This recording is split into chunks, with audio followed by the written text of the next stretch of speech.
Hey guys, in this video we're going to see what if Ichigo was trained by the Zero Squad. This is movie, and if you want more then please comment your favorite show these days. And complete 100 likes. I request you to check out author of this story named Heart of Wind by Wolf General. And I have made Naruto impregnate all female ninjas on Patreon, so do check out. All details in description. Let's get in the video. Long ago, there was a death god of great power who was simply known as the Wind Princess. Legends about her differed. Some said that she was a kind soul who would do anything to protect anyone, while others said she was one of the cruelest things to ever exist. Yet all of the legends always referred to one thing when talking about her strength in battle. Takai, hey Takai, someone whispered just a little louder to him. Yawning, he disregarded it and tried to go back to sleep. Takai. Then the eraser hit him right on the top of the head. Takai Ito, into the hall with you. Everyone in the class started to laugh loudly. Noun, occupation, middle school student of Fumikijin Middle School in Kyoto, Japan. Age, 15. Height, 5 feet 10 inches. Hair, black/short. Eyes brown. Grumbling angrily, Takai stood up slowly and stomped off into the hall with the 2 buckets of water that were used as a punishment for students who were either late or who caused a disruption in class. Jeez, how can you blame a guy for wanting to take a nap? It isn't like I did anything that wrong, right? Looking out the window in front of him and out at the schoolyard a few stories below him, he couldn't feel that bad. It's fine. I can live through this kind of minor annoyance without any problem. After all, considering what a nice day it is outside, there shouldn't be any reason to complain. That teacher probably did me a favor by getting me out of that boring lecture. Now I can look out at nature. And so he did, right up until his eyelids started to droop and he fell asleep standing up. The moon shone down upon Kyoto, bathing the city in its soft light. Couples walked the streets looking for a romantic atmosphere that would be difficult to find in such a sprawling place of lights and sound, while clubgoers stumbled through the streets like drunken zombies in search of the next place to party. And amongst them all were many other assorted people, all of which were under the same full moon that held in the sky like the eye of some giant god. Atop a shadowed building, a single patch of blackness throbbed in response to something. What's this? A delicious morsel? It broke away from the other shadows, making a strange picture as it edged over to the side of the building to look down at the dimly lit street below. All alone? That's good. Then you can't have any excuse for not accepting my invitation to dinner. It laughed to itself and then dispersed. Takai walked down the street swiftly, hoping he'd get to his apartment as quickly as possible. I got too caught up in that discussion about the movie. I need to hurry up and head home to finish my homework. Damn stupid. He froze as it felt like someone had just stepped on his grave. Turning white and pale, he clutched at his throat as he felt the air being forced from his lungs by some unseen source. Then he collapsed to the ground, unmoving. When his eyes opened, he felt pressed down roughly by some kind of thick pressure coming from everywhere around him at once. What's going on? He slowly stood up and stopped in confusion at what he saw lying face first in the ground right in front of him. That's me. His body was laying face first on the sidewalk. This doesn't make any sense at all. How? Are you there and here at the same time? A low and rumbling voice spoke out, the sound echoing off of everything at once. Take a look around you before you ask stupid questions, boy. Takai, still in shock, looked around at the surrounding landscape. It was all so blurry, like he was in some kind of dream. Maybe that's it. I'm dreaming all of it. From the look on your ugly face, you still don't fully get it. At the moment, you're essentially dead. The voice grew closer, though still kept the strange acoustics of being far away as well. Look at your chest and see your fate. Takai's eyes lowered down to the center of his torso, where there was a metal fixture attached and a chain connected to it that went to his body. His brain seemed unable to accept all of what was going on, and his eyes were already rather glossed over as he attempted to mentally escape from this all-too-real nightmare. I'll let you in on a little secret, boy. That chain is the only thing that gives you the possibility of ever returning to your living body again. The voice grew excited at the delicious fear it could smell coming from its prey. You're really not that entertaining. At least say something like the other humans before have, like maybe please don't hurt me, or maybe someone help me. Those were my favorite humans because they screamed all kinds of strange things while I ate them. It made for a really interesting dinner conversation, you know? The voice was so close now, and Takai, even in his mentally paralyzed state, could feel that something horrible and disturbing was coming. The earth around the boy shook slightly as a shadow in a nearby alley loomed up like a living creature, taking a much more three-dimensional shape. It looked like some kind of monster at the moment. Bah, I'm done waiting for you to start screaming. I'll just eat you right now. The darkness parted enough to reveal a vaguely humanoid body with a large white mask covering its face. Welcome to dinner, boy. The mask clacked its teeth together a couple of times, and then the monster reached down slowly with one gigantic hand to grasp Takai. Takai just sat there, eyes unblinking and aimed at the ground. This is a nightmare. This is a nightmare. This can't be real. But if this was a nightmare, then why did it feel so real? He didn't fully understand how this could be true. I was just heading home to do my homework. What happened? Why? Why is this happening to me? He wanted to just curl inwards on himself in fear, but something was stopping him. Somewhere, deep at his core, he didn't feel as afraid as he should have. The dark shape's hand got just a few inches from the boy's body when it stopped suddenly, as if there was a wall in between it and its target. What's this? Some kind of spiritual barrier?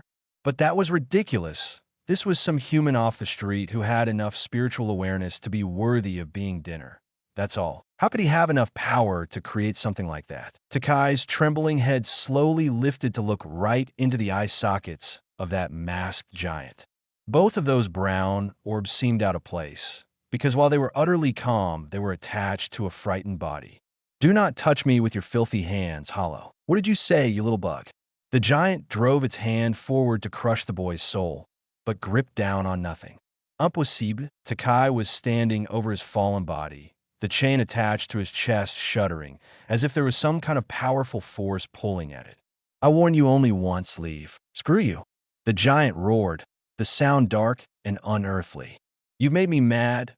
Nobody makes me mad in lives. I would suggest you reconsider such a declaration, but you wouldn't listen anyway. Takai's unwavering eyes closed. I'm surprised that such a simple event would trigger this. Then he disappeared as his body exploded into a flash of light, leaving the metal facet and chain to drop to the ground heavily. What? His chain of fate broke? Know that? The giant roared that unearthly roar once more. Fine, I'll just eat your ugly little body instead. Then it charged right at Takai's fallen body. Is that wise? A calm voice asked from a nearby rooftop. The giant slid to a stop, and its yellow eyes narrowed slyly from under its white mask. I knew that would bring you out now, die. Pounding its fist into the ground, it roared once more, and the single-story building where the voice had come from shuddered and caved in at the center slightly as 5 large tentacles the size of fire hoses exploded out of the building structure. All at once, the 5 tentacles went wild, striking in huge arcs to hit everywhere around the rooftop. My tentacles are coated with a lethal poison. I don't know what you are, but you'll be dead in a moment. Pulling its hand out of the ground, the creature flexed its fingers slightly. It's such a letdown, though, because I wanted to eat your soul so badly, especially now. You were a strange kind of prey indeed. You can stop talking about me in the past tense, you know. Takai's voice, which still sounded afraid and yet unafraid, came down from across the street. That level of attack can't beat me. Do you have any other tricks? Eh. The giant tilted its head back to look at the shadowed human form that stood just 15 feet away from it. You must be stupid to think that a mere human, no matter how fast, could hope to keep up with my. Pain shot up its arm as its other arm, which had extended through the ground behind the boy, was suddenly injured. Howling in pain, the monster withdrew its hand back to it as quickly as possible. Like I said, any other tricks? Takai's shadowed form moved rather strangely, as if it was resisting itself. Damn boy refuses to let me fight. He's so scared and confused, but there was no choice in the matter. If I didn't do this, he'd have been consumed. Popping noises came from his arms as he reached down towards something at his waist. Well, is it already over with? Should I cut you apart now? I'll let you try a few more futile attacks against me. The giant lifted its left hand and growled angrily at the thin cut that nearly cut halfway into its wrist. A sword? A death god? Were you in disguise to lure me out? It turned fully to face the boy, looking slightly less cocky now. As the shadows faded slightly around the boy's body, it revealed that he was now wearing black robes and straw sandals on his feet. That wasn't all, though. At his belt, there was a katana, though the weapon's shape was rather hard to distinguish because the shadows were only lightly gone. But one thing that was easy to tell was that Takai was still shaking even though his eyes had no fear in them whatsoever. A trap? Don't be stupid. The likes of you aren't worth such efforts. What's with this guy? His body and his eyes are giving me two different messages. The giant snickered quietly. Why are you trembling, death god? Did you suddenly realize that I won't be so easily cut by your soul slayer? Fear? Takai's shaky lips quirked into a smile, but the muscles of his face seemed to resist the action every second. I'm just so happy to finally get a chance to kill something. You're a terrible liar, but that really doesn't matter. Once again, if the best damage you could do was this simple cut. The giant lifted up its injured wrist to reveal that the slash wound was almost completely gone already. Then you're finished. Takai grimaced slightly, his entire body almost going through one large spasm. Damn it, stop resisting me before you get us both killed. His hand somehow, despite what it was going through, reached down and grasped the handle of his sword. Hollow, if you truly value your life, then begone, and I promise not to end your existence. I keep hearing a lot of threats, but so far none of them really scare me. Maybe it's because you can't really injure me. Even if you're a death god, which is rather interesting for a lot of reasons. Takai felt a painful tingle run up his spine. Time's running out. Soon I'll have to withdraw before I run out of energy. Therefore, I'll have to risk it and attack first. Sorry, but I just realized that I don't have time to chat with you. Then he drew his sword, revealing its shape. The blade was like that of a normal sword, except that it was strangely thin. Holding up the weapon's basket hilt, he slowly bent down at the knees. You are quite a talkative monster, though. It's such a shame I don't have more time on my hands. You're getting ahead of yourself, fool. The giant's eyes narrowed slowly. My talents aren't just limited to what I can do with my hands. Then the ground underneath Takai's feet exploded as a large pillar of dark flesh shot out like a missile to pound his body. Every part of me can stretch and change as necessary, and all of me is coated by that lethal poison. Takai leapt into the air to evade the mass of hollow flesh while slashing at it once half-heartedly. When he landed, he glanced at his sword's blade, which had a strange purplish-black liquid lightly coating it. Get now, death god boy. My entire body is made of that poison, and if you damage any of my vital points, it'll spray, and it attacks on contact with skin. Also, because of how I heal wounds. The creature's fleshy pillar flipped up the point that had been cut to reveal that the wound was gone. There's no real way to kill more up close without putting your own life at risk. You're a dead man. Takai wiped his blade off around the sharp edge, leaving it to glitter like a jewel in the night. Is that so? You're right. Most death gods will be finished against an opponent like you. His eyes locked right onto the hollow's masked face.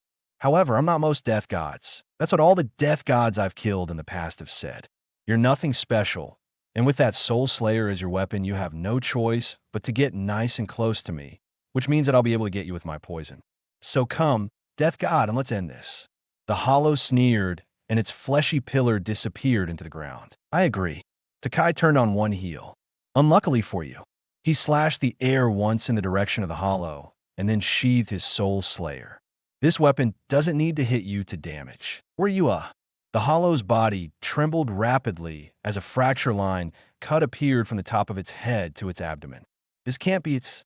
Letting out a pained scream, the hollow slowly split in half down the middle and started to dissolve into nothing. Takai slowly walked towards his body. I didn't want to have to use that, but I'm out of time. Hey, Takai. Takai woke up right as someone dumped the contents of one of the buckets he had been holding over his head, soaking him completely. If you're going to fall asleep in the hall, at least have the common sense not to snore during class. It was that dream again. Takai slowly removed the bucket from his head and met eyes with one of his friend, Hitaru.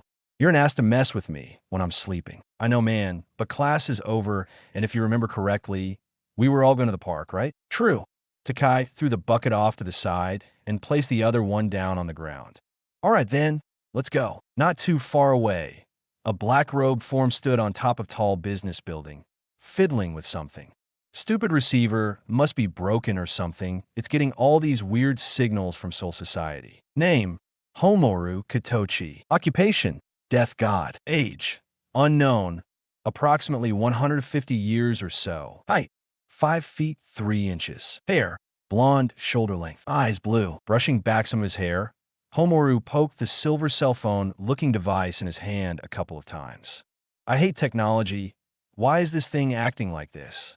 He'd gotten 3 scrambled signals that indicated future hollow appearances, but just as quickly as they had appeared, those signals disappeared. Weird indeed, rather foreboding actually. Standing up and brushing his robes off, Homoru tilted back his head and looked up at the clear blue skies above him. At least the human world has some nice sights to it, so therefore not all of it can be that bad. A beeping came from his receiver. Tilting it up to look at its screen, his eyes widened in surprise and fear. Then Signes. That can't be right. Staring at the screen, he flicked the device a couple of times to make sure it wasn't just malfunctioning. This isn't right at all. How can there be that many future signals in one place in just 10 minutes? Shoving the device into his robes, he leapt off the edge of the building without the slightest hesitation. If I don't hurry, at a nearby rooftop, a form standing in the shadow of another building smiled darkly. That's the death god assigned to this area? If he's my only resistance, then this will be easy. Don't you agree, Jinsuriku? From behind him, a pair of glowing red eyes shimmered in the shadows. Homoru leapt from rooftop to rooftop without the slightest difficulty, easily covering distances that no one human could ever leap. 10 hollows. It has to be a mistake. Why would so many hollows converge on an area for no reason? Bringing his attention back to the current task, he picked up the pace as much as he could. It doesn't matter. If I don't get there in time, then it won't matter at all. Takai sighed as he sat back against the park bench and watched his 3 friends, Hitoru, Kyumo, and Leon, unsuccessfully try to pick up on some of the girls who came by every once in a while. I thought we were coming to the park to do something interesting. What's interesting about watching these 3 crash and burn over and over again? Tilting his head back to look at the afternoon sky, Takai sighed and closed his eyes. Maybe a little nap then. That always does me some good. As the shadows faded slightly around the boy's body, it revealed that he was now wearing black robes and straw sandals on his feet. That wasn't all, though. At his belt, there was a katana, though the weapon's shape was rather hard to distinguish because the shadows were only lightly gone. But one thing that was easy to tell was that Takai was still shaking, even though his eyes had no fear in them whatsoever. Takai's eyes opened, and he clutched at his forehead. Why do I always wind up seeing that vision again and again? It was just some stupid dream. He rested his elbows on his knees and covered his eyes with his hands, trying to rub out the horribly strange images that were haunting him right now. That horrible white-masked monster, those strange clothes I was wearing, that odd sword. An image of that sword flashed in his mind, even though he wasn't sure why. That entire dream felt so real, but that's just it though. It was a dream and nothing more. Why is it bothering me so much? Homoru could feel the building spiritual pressure in the air around him, and it was terrifying to think that he was going to have to fight such heavy amounts of power on his own. 10 hollows, considering what I'm feeling, that might not be a lie. Damn it, my current skill level can take maybe about 3 at once, and only then if I use my demon arts properly. However, I can't complain about the circumstances. If I die, then I die. His receiver beeped from its hidden location within his robe, telling him the predicted time of arrival for the hollows had arrived. They're coming, but I'm almost there. As long as they don't immediately attack, I should be okay. Takai froze up, every muscle in his body locking as it felt like someone had just dropped a mass of 50-pound weights onto his body. He rocked back and forth slightly, and then collapsed to his knees, forced into that position despite the fact that he had been sitting before. What's this feeling of fear? It feels like the earth around the boy shook slightly as a shadow in a nearby alley loomed up like a living creature, taking a much more 3-dimensional shape. It looked like some kind of monster at the moment. Bah, I'm done waiting for you to start screaming. I'll just eat you right now. The darkness parted enough to reveal a vaguely humanoid body with a large white mask covering its face. Welcome to dinner, boy. The mask clacked its teeth together a couple of times, and then the monster reached down slowly with one gigantic hand to grasp Takai. He grasped his head and groaned in pain, trying to block out the sudden flood of images that were forcing themselves into the front of his mind. Why? Why here? What does it? He forced his head up to try and look at something that would purge his mind of what was in his head, something to take his attention off these horrible memories. What he got, though, didn't help. Right in front of him was a plastic playground set up in the middle of the park for little children. It would have been a peaceful scene if not for what he could see around it. They were like mirages, huge, giant creatures from the nightmares of the little children who were playing around the playground. The only continuing factors he could identify amongst them were the white masks that covered their head, or whatever mass of flesh could be considered their head, and that none of them were moving. It was like some kind of horrific museum display. One of the 10 giants, this one having a body that seemed like some kind of moth, except that it had leathery wings like a bat, tilted its empty eye sockets around slowly, acting like some kind of machine. Even as Takai looked at these horrible things, he didn't feel too much fear. No, this time his rising concern was the fact that no one else seemed to respond to these creatures. It was like they were invisible to everyone else but him. Run! Why aren't you running from these horrible creatures? From a rooftop overlooking the park, an amused and highly regal voice spoke to apparently nothing. While this is interesting, there seems to be a human amongst a lot that can see the constructs. Impressive, but also unimportant. It's a single human, so the chances of him doing something that could possibly affect what is about to happen are nearly non-existent. He knew he was taking something of a gamble concerning the single death God assigned to protect this area, but it was a very safe bet. 10 constructs aren't that hard to replace in the long run, and they'll certainly be enough to defeat this type of opponent. The only unknown factor is this gamble is the strength level of the single death god. He must be at least slightly capable, otherwise there would be no purpose behind it being assigned here. Now the remaining question is whether or not he will be a danger to me. Hitaru, Leon, and Kyumo all stared at Takai, who was yelling at a bunch of kids over by a playground to run away. Hitaru, a blonde-haired young man with brown eyes, rubbed his stubbly chin and looked contemplative. I bet he lost it. When Leon and Kyumo nodded, he sighed. Well, should we stop him or leave him to his own devices? Why aren't you listening to me? Can't you see them?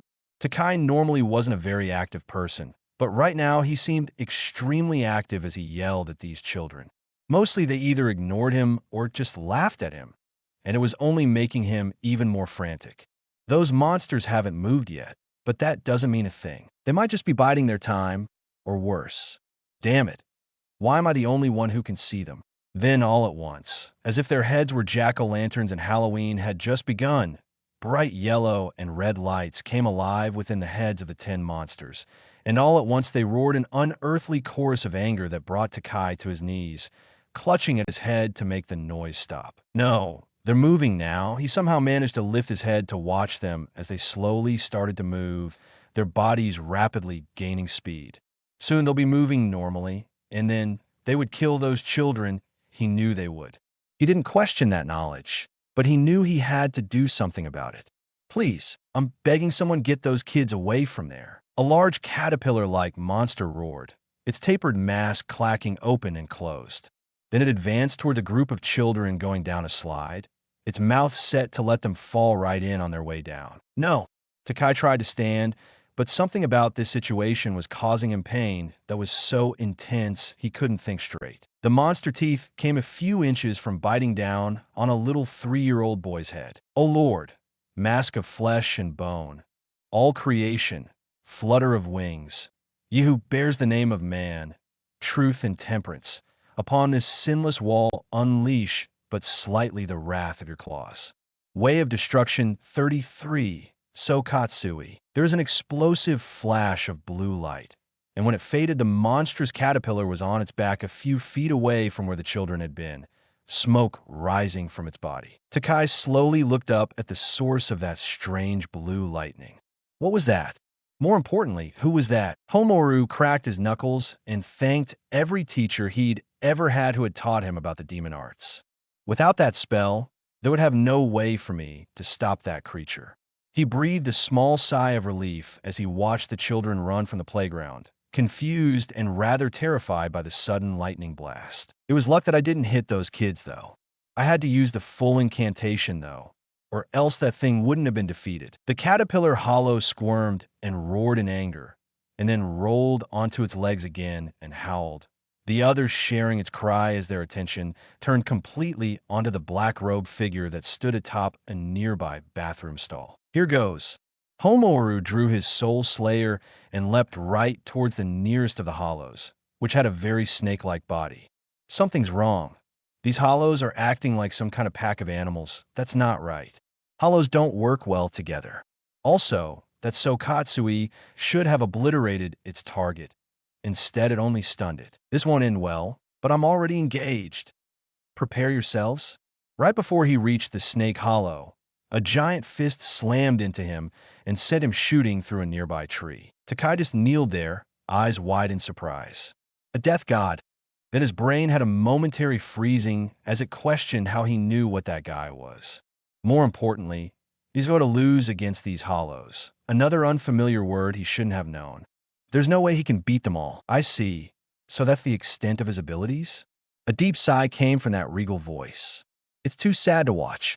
That spell can't beat the constructs, and there's no chance a little whelp like him can deal with 10 of them at a time, considering their abilities at teamwork. Homoru stood up slowly, blood dripping down his cheek from a cut he had gotten thanks to the tree that cushioned his fall.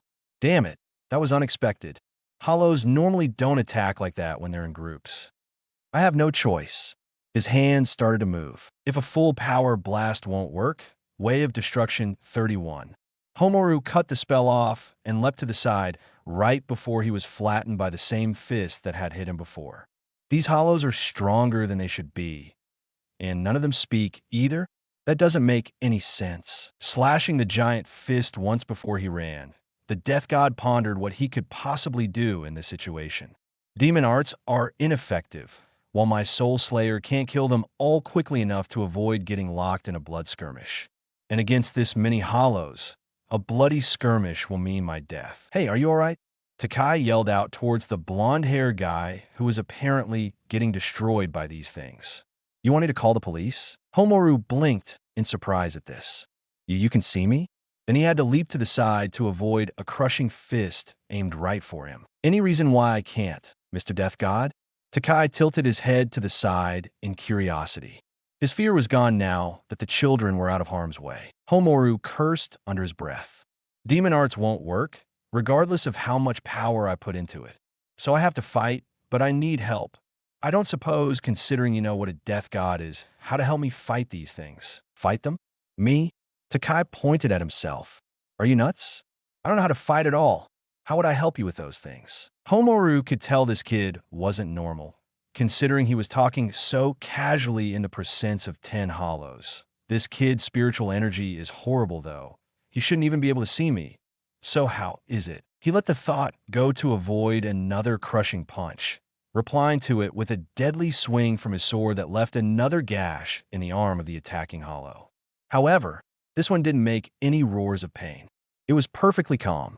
Why can't I ever get any normal assignments, damn it? Takai felt a tingle run up his spine, like something was tapping him on the shoulder. What is this feeling? Why do I feel like I can do something about this? Homoru ducked under another of the humanoid hollow's punches, which if it had connected might have broken him. What do? I can't run forever, and I'm running out of room.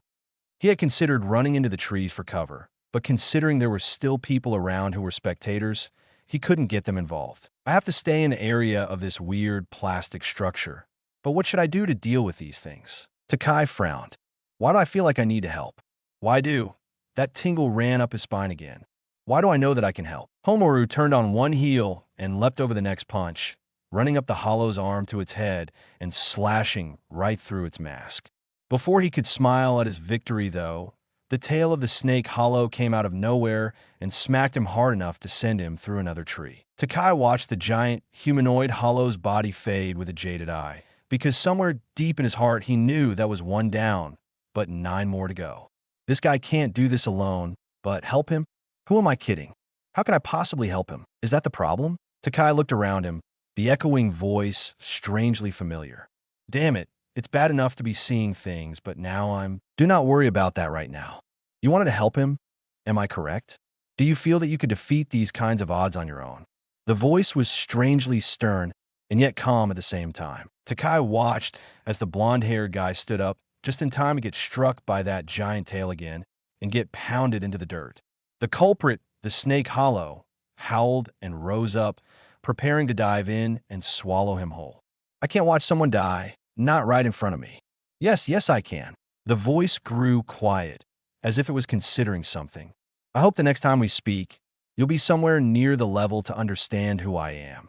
There was an explosive flash of blue light that swallowed up Takai, and when it faded, his body was face first in the ground. Homoru, though his one unbloodied eye, watched the approaching hollow with only minor fear. I jumped into an impossible fight. I wouldn't have been able to win. The teeth got closer and closer, and then disappeared. What? Sorry about just standing there. A hand reached down and helped Homoru to his feet. Can you still fight? Turning his head to look at the source of his assistance, Homoru's eyes went huge. You, Takai, wearing the same black robes as the guy he was talking to, nodded slowly. Yeah, you needed help, right? Homoru just stood there, mouth opening and closing, but no words coming out. Relax and leave this guys to me. Takai slowly drew the sword at his side, the thin blade glittering in the dying sunlight. Hey, you monster movie rejects. Prepare yourselves for the end. The 8 remaining construct hollows all howled in anger and started to advance at once towards the 2 death gods. The regal voice had gone rather quiet. What is this disturbing spiritual pressure coming off of this boy? It's surprising enough to find out he was a death god, but there's more to it than that. No, there's far more to it than that. He wasn't so sure about the outcome of this fight now. Could he actually slay these constructs? No, that would be impossible. His spiritual energy is strange, but by no means is it strong. He's like a fledgling death god, nothing more. Takai walked the approaching hollows calmly. I don't feel afraid. They're so strong, but despite that I don't feel afraid. Looking down at the sword in his hand, he slowly held it up in front of him. Let's see just why I'm not afraid. Leon slowly edged towards Takai's unmoving body and poked it a couple of times with a stick he had found. Hey, are you okay? Takai, can you hear me? Hitaru ran over and shouldered Takai's unmoving body. Stop poking him with the stick already, and let's get out of the way. Something weird is going on around here. The ground around them was being torn up by an unseen source, and that meant that something was moving around. Something that couldn't be seen. Even though Hitaru had no idea what was going on, he knew they were in the middle of something they shouldn't have been. Come on, let's get away from here. What about Takai? Leon continued to poke the unmoving body with his stick until Hitaru smacked the object away. Hey, knock it off. Something is really wrong here. Let's go. One of the remaining 8 hollows threw back its head and roared, the other 7 copying the movement seconds later. Their charge had stopped as soon as Takai had begun to approach them. They could sense that he was intending to attack, so they saw no reason to beat him to the punch. Once he attacked one, the others would tear him to shreds. Takai could feel their overwhelming energy, their spirit force, which was terrifying to his senses. These creatures are stronger than I am, but I'm still not afraid? Is this what it is like to face death? Is fear just not a factor in my decision-making anymore? Homoru stared at the boy's back through blood-drenched eyes. Why? Why is he a death god? It doesn't make any sense. He was just a boy who could sense spirits, right? So why? He knew that he couldn't let this happen. This kid's spirit force is crap. There's no way he can take on this many hollows at once without getting torn to shreds in the process. How did he even manage to beat the first one? Relax and leave these guys to me. I can't do that, you fool. Do you have no fear at all? You're going to die. Homoru tried to stand, but no matter how hard he tried, his legs didn't want to move. What's the matter with me? Is the damage I took that unbearable already? Takai looked down at the glittering blade of the sword that he knew was a soul slayer. Why don't I feel afraid? The odds are that I'll die when these creatures finish attacking. There's no way that I could possibly stand against them, and yet I'm walking into battle against them like it's nothing at all. What? His body was his own, and he was telling it to do this. And yet fear wasn't an option. Is that it? Am I sacrificing myself to save that other death god? Then he charged, his feet pounding against the dirt as he flew towards the first of the hollows, while the others leapt in at him at the same time. It was suicide. Stop. Homoru tried to stand, but no matter how hard he pushed himself, his legs refused to move. Why can't I move, damn it? The blows weren't that damaging, so why? Takai's target was an airborne moth-like hollow, which hurtled towards him like a freight train. He leapt up into the air and was about to slam the blade of his soul slayer down onto the creature's head, but before that chance came another humanoid hollow, came flying in out of nowhere and punched him right into the dirt. Like a wave, the rest of them came, circling and striking so many times that there was nothing left to see but a cloud of dust. No, Homoru punched the earth, anger burning in his veins. That kid's stance was so rigid, his striking was so unfocused, he wasn't even skilled. And yet that same kid just died to protect him. Damn you. Why? As the cloud of dust cleared, Takai coolly looked up at the face mask of the hollow that had punched him, his sword held up above his head. It was holding the fist at bay, and his arm wasn't wavering in the slightest, even though the creature's punch should have crushed him like an ant. What? Homoru couldn't believe. This wasn't possible. From its hiding place, the voice had gone silent. He stopped that punch with his sword? That's ridiculous. It can't be the case. There must be some kind of trick to it. Takai was mildly curious how he had somehow stopped the creature's fist, considering it was so much more powerful than he was. That's weird. You should have killed me, huh? Then he pushed up with the sword and slashed the creature's arm off at the shoulder. You're so much stronger than me. I wonder why I can harm you so easily. Homoru's right. I twitched insanely fast. This defies all logic. He stopped the attack with his soul slayer when his power isn't anything compared to the monsters that he is fighting. Another hollow, this one possessing a dog-like body, howled and dove towards Takai's unprotected back. Takai twisted on one heel and rolled to the side, the monster crashing into the dirt next to him. When was I so agile? He backflipped over at a claw slash from another of the hollows, and then in midair repositioned his sword to block another slash coming the hollow next to the one that had just attacked him. Using that creature's blocked hand as a springboard, he pushed off and hurtled towards the head of the hollow who he had disarmed. Passing right by its head, he casually chopped through its mask at the jawline. Homoru watched as the cut hollow dissolved into nothing. This is impossible, utterly impossible. His reaction time and movements, it's like the air is his ground. Takai landed and turned, slapping the dog-like hollow with the flat of his sword and redirecting its charge so that it went skidding along the dirt. His eyes were calm, as if this was just a simple exercise to him. This is a really curious thing, huh? Then he hopped over a claw slash and slashed below him, taking the hollow's hand off at the wrist. How can I do this to you guys, considering my spirit force is horrible? I guess it's a mystery. Then he ran up the damaged hollow's arm and slashed right through its mask. The monster dissolved before he even touched back down to the earth. The remaining 6 constructs gave him a wide berth, all of them snarling in confusion. This prey was weak and easy to crush, right? The voice frowned and glanced back at the pair of glowing red eyes that followed it wherever he went. Jinchuriki, what is this boy? How can he so easily defeat the constructs? After all, constructs were completely different from normal hollows. They were produced souls that were installed with enhanced strength and speed compared to normal hollows, and their mental limits forced them to fight like a team, which made them twice as dangerous as ordinary hollows. But how is it that some little kid with mediocre spirit power could so easily dodge their attacks, and at the same time take them down with one hit to the mask? These creatures had reinforced masks. After all, a normal soul slayer shouldn't have been able to one-hit kill these constructs. Jinchuriki hissed quietly. Indeed, his power must be from some outside. That's all there is to it. The voice still wasn't satisfied, though. This boy possessed skills he shouldn't have. Takai could feel it now. He could feel the locations of these creatures just by the air they disturbed. They're keeping a good distance from me. Apparently, they won't stick to the same mob tactics. That will make this much harder than I was hoping for. He wiped the blade of his sword on the dirt to get the blood off of it. You idiot, don't take your hand off the sword. Homoru yelled, but it was too late.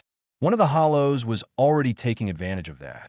its claws within striking range of Takai in less than a millisecond. He really has. Don't.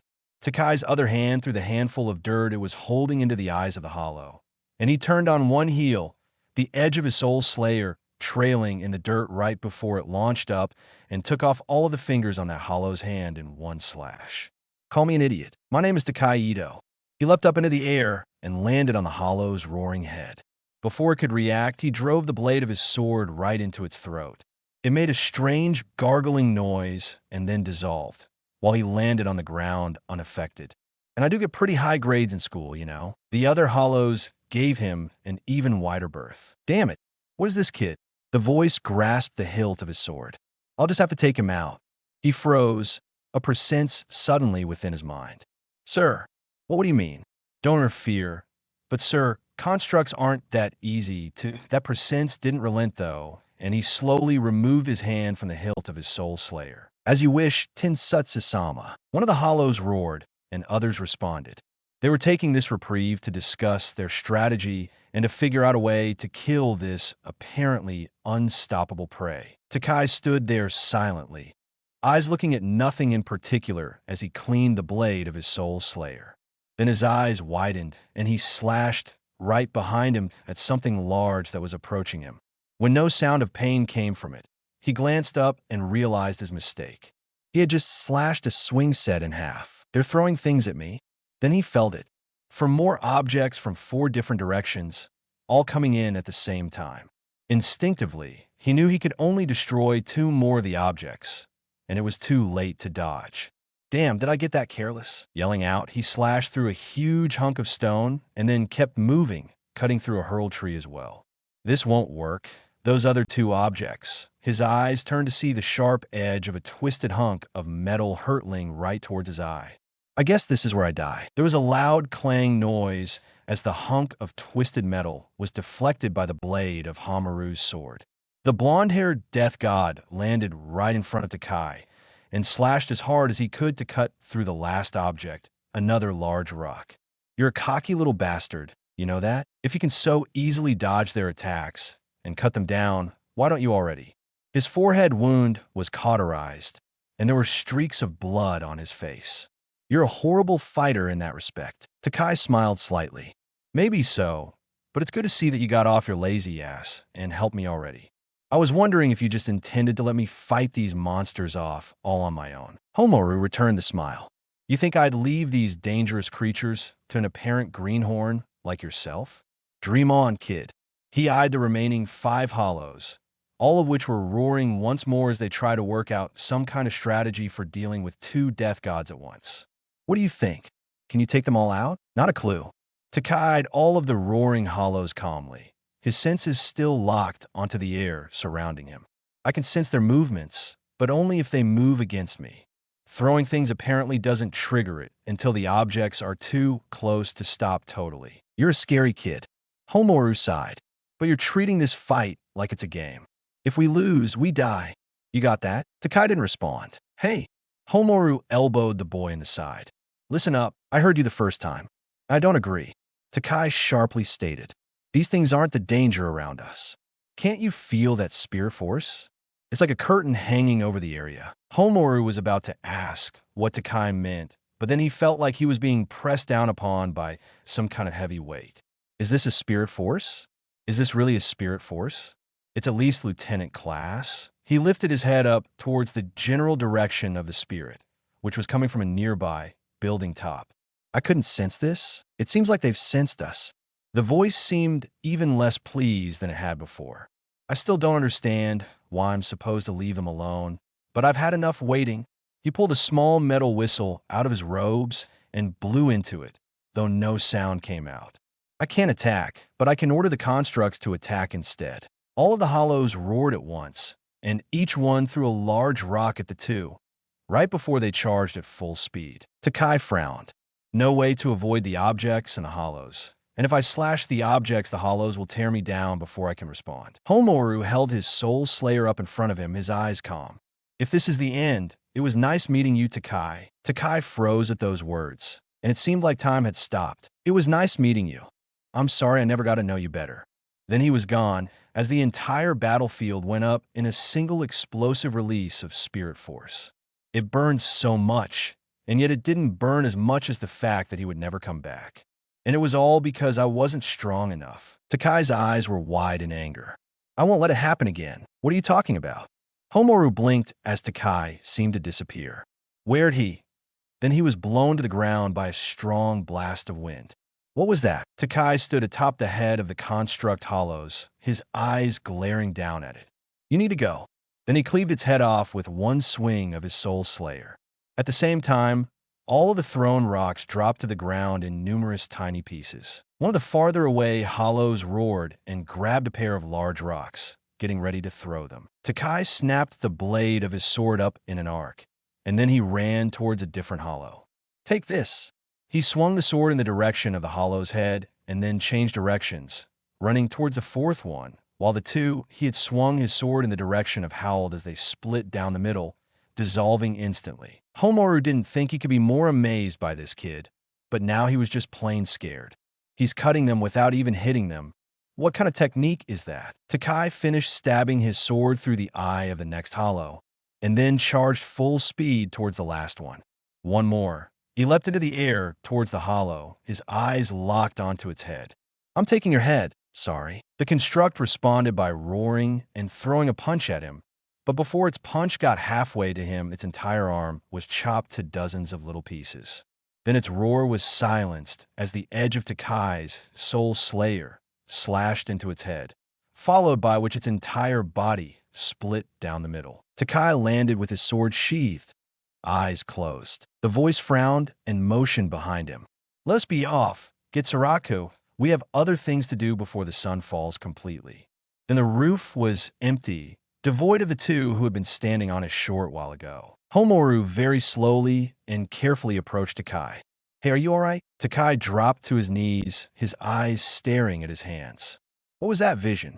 Then he felt something drip onto his palm. Zen? His vision started to blur, and he wiped his face with his hands, his arm coming back damp. Tears? I am crying. He wasn't sad, so why was he crying? Homaru just stared at Takai like the boy was some kind of monster. Or what's the matter? You beat the hollows. What are you? His questions died as Takai collapsed face first to the ground. Right. Okay then. I suppose questioning any of this insane crap wouldn't help the situation. So let's just get you checked out for wounds. Homaru frowned as he stared at the now soul-filled body of Takai Ito. What caused him to pass out like that? And more importantly, why do I have this horrible feeling that there is something dangerous in the distance?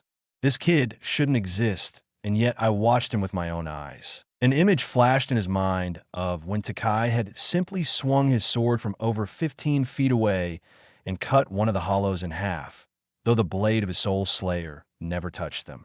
What was it? Was it Shirkai? No, that can't be the case.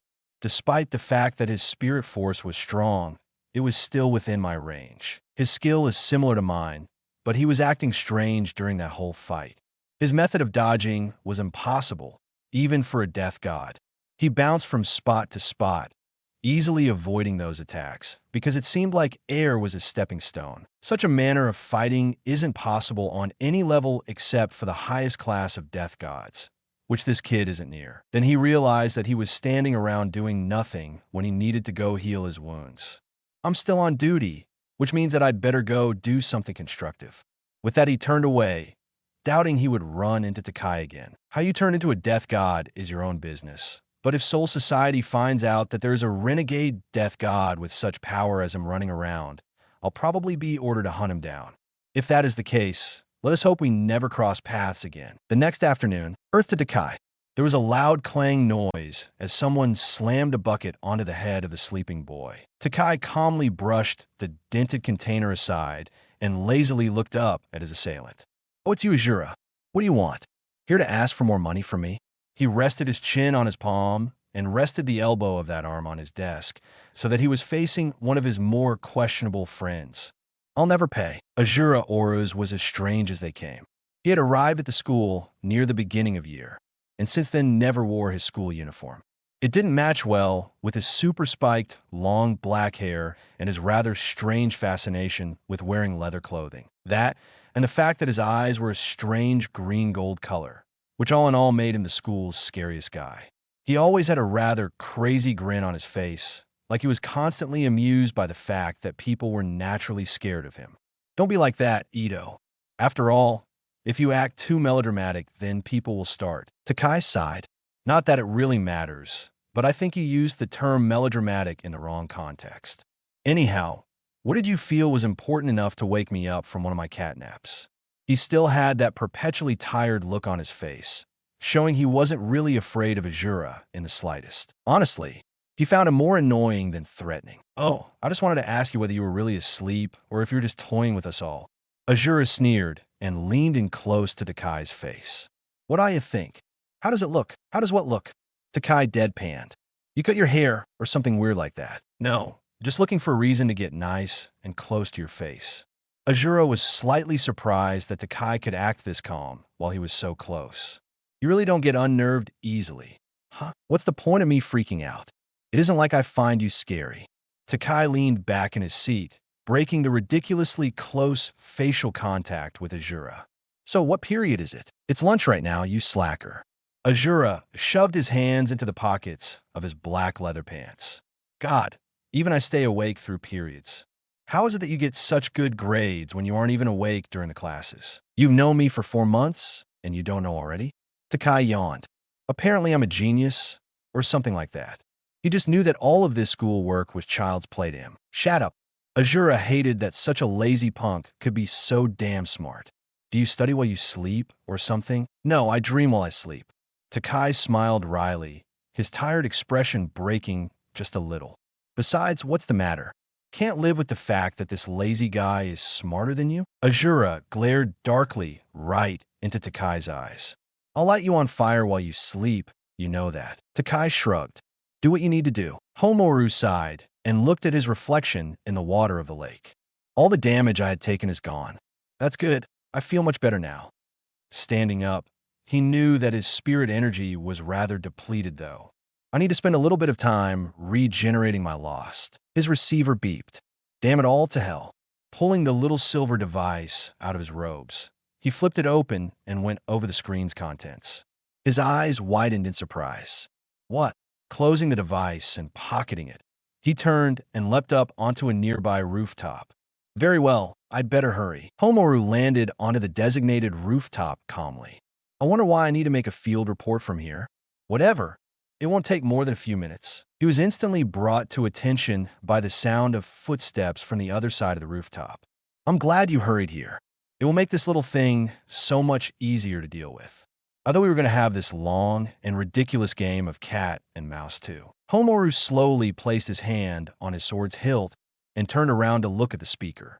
And who are you? At the other end of the roof, which was about the width of a city street and the length of a soccer field, giving room for the author's inability to perceive scales very well concerning landscape.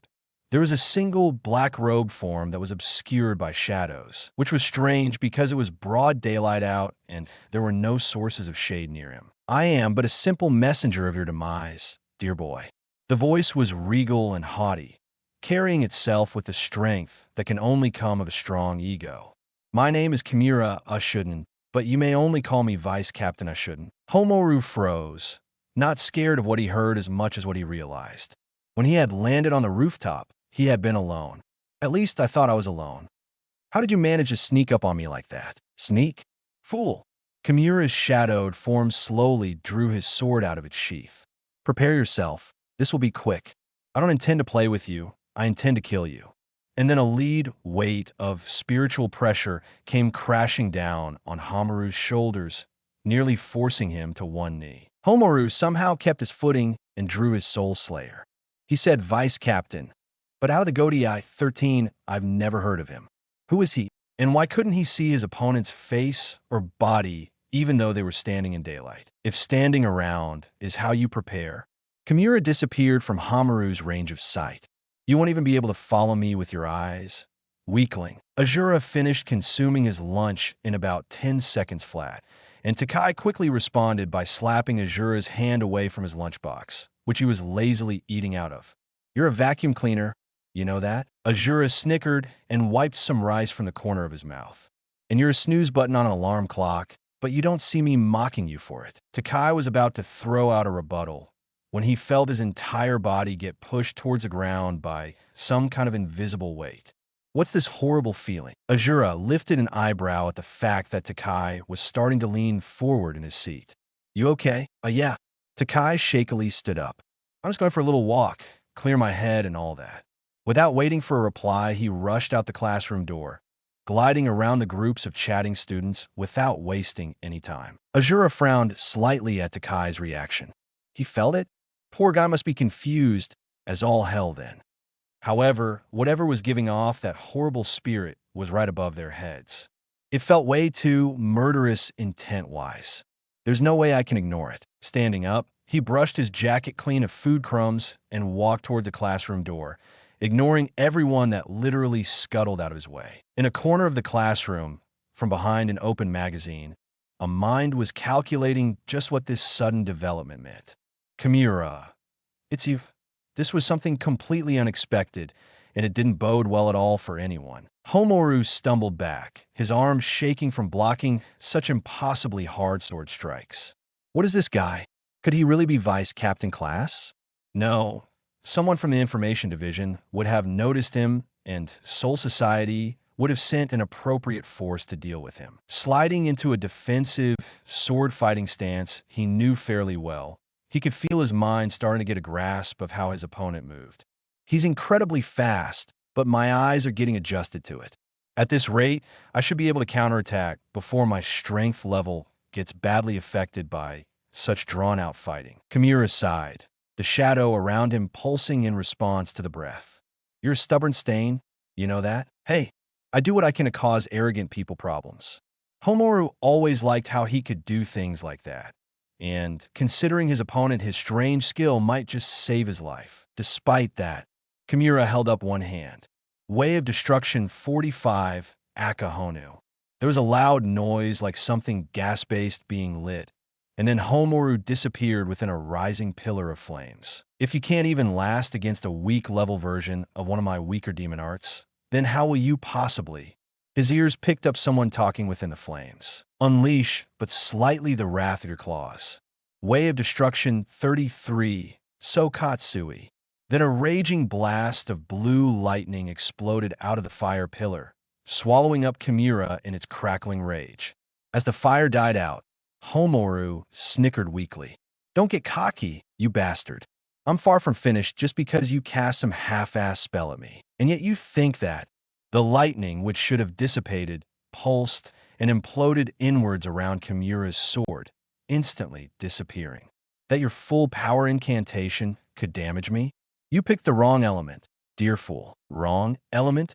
Hamaru's best demon art was Sokatsui, and what was this fool spouting about him choosing the wrong element?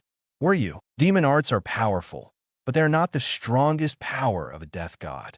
Kimura's sword started to glow blue along the edge of the blade. Even with your limited power, you should at least understand what I'm talking about. Homoru gritted his teeth. Your soul slayer, its lightning element. Exactly right. Kimura's sword was now a shimmering nova of blue light, and yet the shadows that obscured him were unaffected by the bright light so close to his body.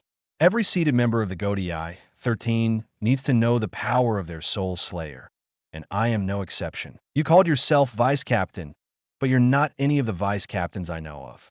Homoru was fairly well versed in the politics of Soul Society, and he had good informants to make sure he never fell behind in the information department. And yet this guy was claiming to be a vice captain, which was impossible. Who are you really? Do you think I would tell you the complete truth, you insignificant little worm? Kimura disappeared in an explosion of blue sparks that blinded Homoru. The blinded death god knew this was it. This opponent was too fast to try and block without the use of his eyes. Damn. And here I thought I was starting to get the slight chance of a loud clang noise came from right behind him. As his vision went from white to normal with bright spots in his eyes, he caught sight of a familiar head of black hair and black robes. Takai? Wait, why are you? Takai's arms were shaking as he tried to hold his ground, blade to blade, against Kimura, who had gone silent. Let me give you a little advice. If you don't want me to get involved in your little death god work, how about not fighting people on top of my damn school? Then he pushed back against Kimura, barely managing to break away from the man's incredible strength. My arms are quivering from stopping that blow. What kind of monster is this guy? Kimura frowned, though it was barely apparent from within his shadowy sheath. It's the terrifying one. He felt no mental presence this time, and that turned his frown into a slight smile. It seems that your luck has run out, boy. Then he disappeared from sight. He's gone. Both Takai and Homoru were caught off guard by how fast that movement had been, and Homoru had seen Kimura move beforehand, which meant that this type of speed was even faster than what he had been using against Homoru before. Kimura appeared right between them both, his back to Homoru, and his sword poised to stab right into Takai's spine. I won't give you the chance to use your bizarre fighting style. Then the blade dove towards Takai's unguarded back like a missile. Right before the sword found its mark, another sword suddenly was there to block it. Hey now, Homoru whispered into Kimura's ear. You're fast, but that doesn't make me slow. Then he was silenced by an elbow right into the mouth, which sent him bouncing along the rooftop until he crashed into the overhang. Takai felt so slow, and he wasn't sure why. Why is it gone? That skill isn't here, the skill that helped me beat those hollows. He turned as fast as he could on one heel, but by the time he was facing the other direction, Kimura was already gone again. This is bad. I had it a second ago when I blocked that attack. Why is it gone now? I must have been mistaken before. You aren't that much of a threat. But still, Kimura, who was standing right behind Takai again, drove his sword in for the kill. I cannot allow you to live. Then he stopped his stabbing motion to move the sword to his side, just in time to block a roundhouse kick that might have hit him otherwise. Another one? Like damn cockroaches. Takai felt like time was moving normally again as he turned his head around to look at his savior. What the hell? Azura? The spiky hair boy seemed just as surprised as Takai. Wow, Ito. Just when you think you know a guy, he turns out to be a death god. Then he had to jump back to avoid getting his guts slashed open by Kimura. Yeah, I'd explain why I can see ghosts and all that. But first, how about we kick this guy's ass? Homoru stood up, a couple of veins bulging out of his forehead. I don't care anymore about where you people are coming from. I agree, this guy has to go. Takai felt a tingle run up and down his spine, and suddenly his spirit force flared up in strength. Hey, sure, let's get him. Kimura took one step towards the corner of the rooftop farthest away from the rest of them, and was at that point instantly. It seems that you three believe your sudden increase in numbers will be able to defeat me. He turned to face all three of them, who were now standing in a strange, almost back-to-back formation. And it also seems the three of you want to go down fighting then? Go down fighting? No. Azura sked and wagged one finger back and forth. It's called throwing down, buddy. Don't try and sound cool if you can't get it right. Kimura aimed the blade of his soul slayer up into the air above him. I'm not interested in your stupid slang. However, I will admit that 3-on-1 might be challenging considering that one of you has an untapped well of power. Azura winked. There's no need to flatter me, mystery man. Shut up. Blue lightning crashed around Kimura's body. Shogeki, Ao Hekareki. There was an explosion of blue lightning that came from his Soul Slayer's blade as it warped, the edge becoming serrated and the body of the blade curving until the weapon assumed a scimitar-like shape. This is my Soul Slayer's true form. I'm sure the blonde-haired weakling understands what that means. Azura glanced over at Homoru, whose angry look was replaced by one of panic. Hey, what's the deal? Why are you so scared? His sword changed shape, so what? Sure, Kai. Homoru's hands started to tremble. The unsealing of a Soul Slayer's abilities. Such an ability normally strengthens the wielder's power exponentially. Azura rolled his eyes. His sword changed, and he got stronger? Are you stupid? Takai had left the conversation, his eyes wide in recognition. Not again, not this again. Why can't I move? It's sure, Kai. Just like the bizarre encyclopedia of new words I have in my head, it shouldn't surprise me this much, but I can't move? Why? You seem to misunderstand what a Soul Slayer is, boy. Kimura pointed the edge of Ao Hekareki at Azura's chest. A Soul Slayer is a death god's spiritual power in solid form. When the Soul Slayer changes, he disappeared again, only to crash into the ground right in the dead center of their formation with his sword aimed into the ground a matter of seconds later. That means the death god has become more powerful. Shogeki, Ao Hekareki. Then everything disappeared in an explosive blast of blue lightning. Takai was sent into an insane backwards roll, his entire body shuddering from the pain of having been essentially hit by a bolt of lightning. Then his back tagged the overhang of the roof, and he was launched into the air and over the edge of the building. Takai, Azura had leapt into the air to avoid the most damaging effect of the lightning. He realized that worrying about Takai now wasn't going to solve anything, and he turned his head to look down at the cloud of dust that Kimura had created. A soul slayer gets more powerful, and so does the death god wielding it. As the smoke cloud cleared, there was a loud ringing noise, and Homoru came sliding backwards out of the cloud with his soul slayer held in one shaky hand. "Come on, you bastard!" Bold words for someone about to face an opponent they cannot defeat.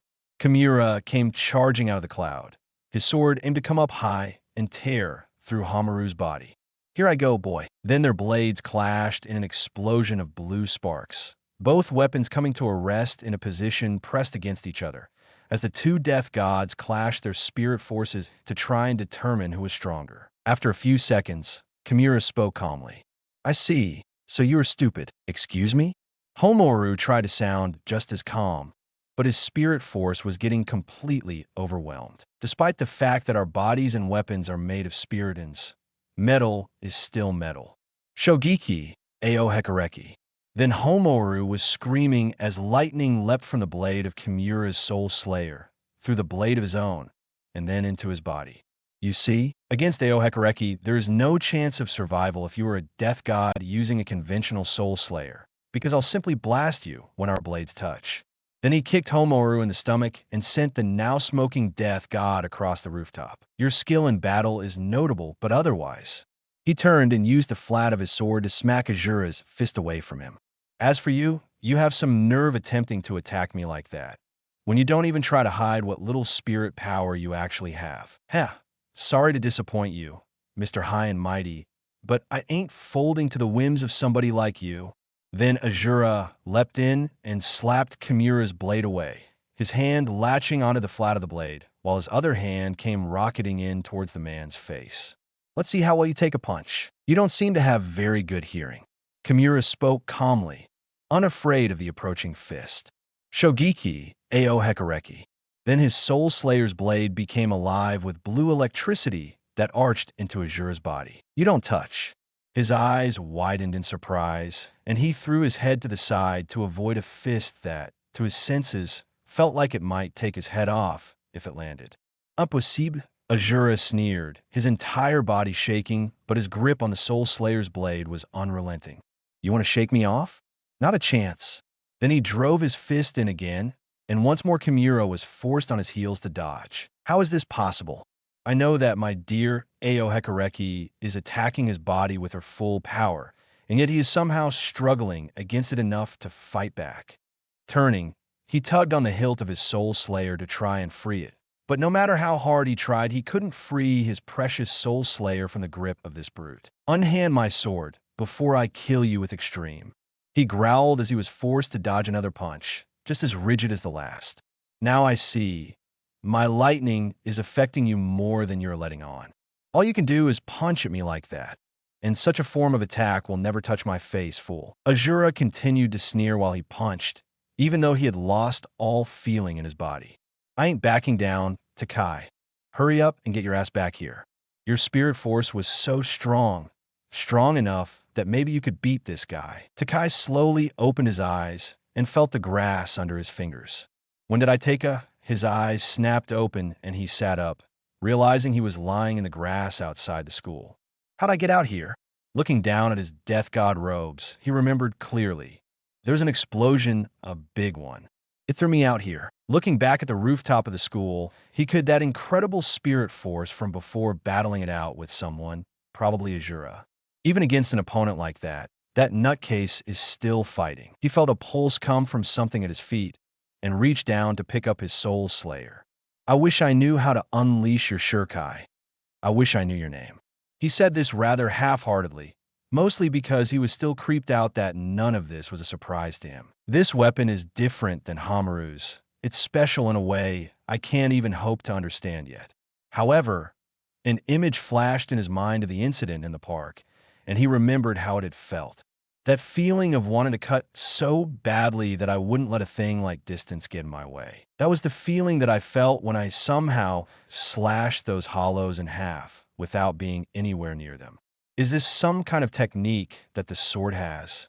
Is that my shurikai? Somehow, he knew that going in to help Azura was pointless right now. He's a vice captain class for sure, and that means that his power is far above what I have at the moment. He's been holding back for most of the time, which makes me wonder whether or not this is because of his class and the rules enforced by Soul Society, or because he's toying with us. No, the answer to the problem was somewhere in this sword. Can I really unlock you that easily? Is it just a matter of will?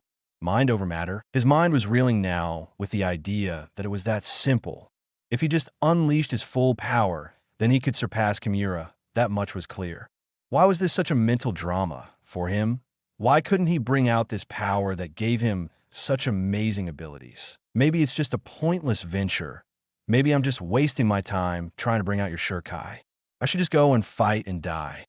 He knew he would die. There were no foolish ideas of victory in his head. There was nothing riding on this fight for him. It wasn't to save Azura, since the damn fool threw himself into this mess, and it wasn't to save Homaru, if just because he respected the guy too much to treat him like a weakling. Why did I leap into that fight so easily? I did it not because I like to fight. I know that unlike Azura, I don't derive pleasure from combat. And yet something about that scene was wrong, and I had to do something about it immediately. Why? Why can't I just clear my head and remember what it is that this power wants me to remember? It's because you aren't really ready yet. A quiet voice spoke out from behind him, and he slowly lifted his head to look up at the speaker. You aren't quite ready to know the complete and utter truth about your power. No, I could easily unlock your full strength, but doing so would just cause your body to explode like an overripe melon hit with a sledgehammer. Takai slowly looked up, and his eyes widened at who he saw. Who are you? The speaker was a dirty blonde-haired man wearing a green robe. His eyes were concealed by a green and white striped hat that was on top of his head, and he covered his face with a small hand fan. Me? Just a friend here to speak with another friend, but apparently I came at a rather bad time, because from the looks of it you're getting utterly demolished. Takai narrowed his eyes slowly. You can see me, so I know you're not totally crazy. But what can you do to help me? You said that you unleash my full power. I could. The man snapped the fan closed. And thinking about it, I will. I'll let out just enough of your power that you should be able to deal with your current problem, and from the looks of it, your body will know how to handle that power. Takai just sat there, looking at the ground as he listened to this. No, that's fine. He slowly stood up and brushed himself off before sheathing his soul slayer and looking up at the school rooftop. I'll deal with this problem in my own way. The man smiled mischievously. Somehow, I knew you'd say that. Well, good luck then, and get your best shot. Sure. Takai ran towards the school rooftop and leapt up into the air towards it rapidly, his eyes looking ahead. I'm thinking about this too much. Regardless of whether I can win or not, I have to give it my all. Kisuke Urahara smiled reminiscently as he watched Takai disappear to the rooftop. He's just like her. I'll never take the easy path to power, because that path teaches you nothing. I was surprised when I felt her spirit force, but even more surprised to find it isn't her. It's him that possesses her spirit force. The voice came from the other side of the school wall. Urahara, you have something to do with this, don't you? I might so. Readjusting his hat, the man smiled. I bet 4,000 yen that he'll figure out how to perform her signature attack. Idiot, I'm not going to bet against you. The voice grew momentarily angry, and then calmed. I wish I could help them, but if I fight too much, there's no need to explain it to me. Don't forget that I already know how to unlock it. Urahara rested his back against the wall and closed his eyes so that he could feel the fight better. Do you think it's possible for him to win? Not as a hopeful, but as a realist. No, he's going to come close to winning, but then Kimura will realize that he can't win by holding back, and so he'll let out more of his power than Takai's current level of strength can handle. The speaker readjusted the collar of his school uniform. Of course, that doesn't mean a thing. He'll live. Kimura watched as Azura collapsed to the ground, the boy's body smoking so much it nearly disappeared within that smoke. You were a tough ant, that's for certain. But an ant is still an ant, and despite whatever you try, I will always surpass those who are too foolish to be considered strong. Homaru slowly stumbled to his feet. It was bad enough that I was at half power before this whole thing started, but after that last attack, I feel like my spirit power is drained. I can't even use any demon arts now, and even if I did, they wouldn't have any effect on a vice captain class opponent like this guy. Kimura turned slowly, his shadowed eyes locking onto Hamaru's form. So, are you ready to die yet? No, not quite yet. The blonde-haired death god lifted his soul slayer and called up what little reserves of power he had left. I can't win, but maybe I can injure him. Kimura closed his eyes and sighed. Your perception is horrible. What? Hamaru's eyes widened right before he was screaming in pain as lightning arched from the ground straight into his body. Kimura glanced down at the tip of his soul slayer, which was resting in the rooftop surface. You should have sensed the power of my Aohekareki. Or is my spirit force so incredibly powerful that your puny mind can't understand it? Homaru collapsed to his knees as the lightning died out, his eyes unable to focus anymore. Wow. Am I really that unskilled? Kimura lifted up his soul slayer to strike the final blow. I would tell you to be proud that you made me try, but you didn't. You're filth of the lowest kind. Even average death gods have pushed me farther than this, and don't use the fact that you're tired as an excuse. No, it's time to end your pitiful life. Lightning crackled along his soul slayer's blade. You first. Takai screamed as his sword came crashing down, knocking Kimura's sword to the side. Kimura's eyes widened in amazement, as he was nearly thrown off balance by the force of that attack. When did you? Takai slowly lifted his eyes to come close to Kimura's. Let me remind you of something important. I hate cocky people. Then he slammed his sword up and nearly took Kimura's head off with the force of the blow, but the vice captain managed to block, barely. Hamaru's eyes widened, despite the fact he was exhausted. Impossible. This guy is a vice captain. How can Takai push it back like that? Kimura stumbled backwards. You bastard, where did you get such a burst of strength? From a fact. Takai's eyes locked onto Kimura's body. That you pissed me off. That's it. Kimura found that hard to believe. Human anger doesn't create that much power. I don't think you understand. Takai grasped the hilt of his soul slayer with both hands. I've gotten pissed at only 3 people in my entire life. One was my father for being a bastard. One was a guy who got my order wrong at the ramen shop. Third is you. I'm afraid I don't follow your bizarre human logic. Kimura's soul slayer started to crackle with electricity. Am I supposed to be afraid of the fact that you are angry at me? Azura coughed weakly and lifted his head. Let me tell you why you're a dead man. Takai slowly bent at the knees, his body surrounded by a pulsing aura of spiritual energy that flared bigger and bigger. Takai is the laziest guy in the world. Azura coughed a couple of times. But in his heart rests the angriest guy I've ever seen. As such, that anger builds up, and when he lets it go at something, Kimura's eyes went incredibly wide, as he was nearly mesmerized by the beautiful aura of swirling blues that surrounded Takai's slightly squatted body. This power, Takai's arm started to move, almost as if slow motion. Jigen Kizu. Then he slashed upwards, and in the blade's wake, there was a shimmering crescent of light that exploded in a straight line towards Kimura. Right before the blast could reach him, Kimura's mind managed to finish his sentence. Captain class. Urahara took a step to the left, as did the person on the other side of the wall. A few moments later, a giant slash in the wall and ground appeared right where they had been standing, the slash in the earth going about 50 feet away from the school before it thinned and ended.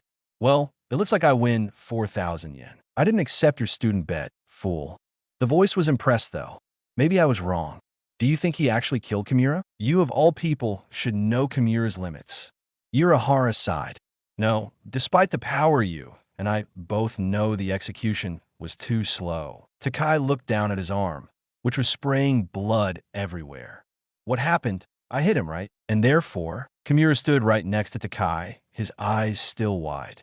Incredible, but far too slow of an attack, even though I really do wish it was otherwise. Takai stared at the sword sticking through his chest. I intended to kill him. I wasn't going to hold back. So why? Why did he manage to beat me? Then his eyes clouded over and he fell. There is no way for those three to win against Kimura at their current level. A sigh came from the other side of the wall. It can't be helped, can it? The sound of retreating footsteps could be heard. Urahara, if you could please go make the preparations, I'll deal with Kimura. Are you sure that's wise? I know your real strength, but that faux body you're in may not be able to handle dealing with him. Urahara was slowly walking away from the school, now speaking to himself more than anyone else. However, I owe you that much. Very well, just don't die. Ryushin. Takai stared at the sword sticking through his chest. I intended to kill him. I wasn't going to hold back. So why? Why did he manage to beat me? Then his eyes clouded over and he fell. Kimura slowly pulled his sword out of Takai's chest and snapped it to one side, splattering blood across the rooftop. A superb attempt, truly one to be remembered. Then he sheathed his soul slayer, the blade having already returned to normal shape. How? Takai spoke through the pain of having a pierced lung, though he was quickly dying as the blood pooled at his knees. It is no surprise that you don't understand what happened. Kimura looked at the huge scar that slashed into the earth and stone for about 80 feet before it stopped somewhere outside the school grounds. After all, that attack was a 1 in a million shot, a powerful blast of spirit energy that would have been the ultimate sacrifice. No one could fire off that much spiritual power at once and live, especially not someone at your untrained level. So honestly, I did you a favor. That's not. Takai tried to stand, but his legs gave out on him, and he collapsed face first to the ground. Your attack had all the power in the world to kill me, but it could never hope to hit me because you lack speed. Without that speed, there is no way for you to possibly catch a vice captain, no matter how powerful the strike. He turned to walk away.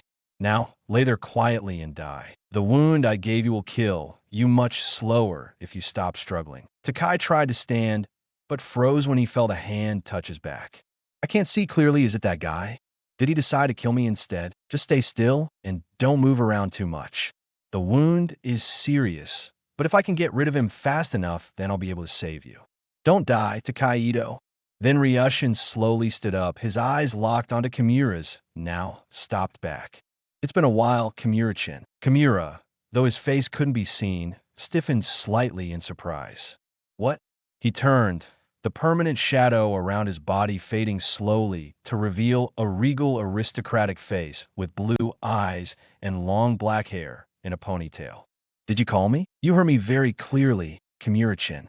Ryushin's short gray hair shifted in the wind that came across the rooftop, and his gray eyes locked onto Kimura's with the look of an elder scolding a naughty child. Kimura's mouth pursed slightly. His opponent was just another high school boy, much like the one called Takai. And yet something was completely different about this opponent.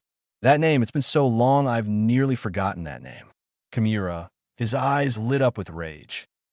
Ryushin snapped up the bakkin he had been holding and stopped Kimura's attack, but it was a narrow margin of a block, leaving the edge of the blade a few inches from his nose. You're still impatient, and still a spoiled little brat. Then he parried the attack and turned on one heel to bring the wooden sword crashing down onto Kimura's head, but wasn't surprised that by the time he had gotten into striking position, Kimura was no longer there. Kimura stood back where he had been standing before, his anger dissolved now. I wouldn't believe it is you, but you do look like a much younger version of yourself, don't you? Ex-captain? Ryushin rubbed the back of his head in frustration. Did you have to announce it like that? It's such an uncool way of being introduced. Geez, you never had any tact for being cool, Kimura. It's a real letdown. Resting the wooden sword over his shoulder, he sighed calmly. You really need to start learning how to be cool and make impressive entrances. I'm not like you old fool. Kimura sheathed his soul slayer. I must contact Tensutsu-sama and report that I have dealt with the local death god. Turning, he started to walk away calmly. Jinsuruku, they're yours. Ryushin was barely surprised as another shadow-sheathed form dropped down onto the rooftop from apparently nowhere. Geez, such an uncool entrance. Don't any of you have any idea of how to be cool when you show up? The helpless look on his face said he wasn't worried in the slightest.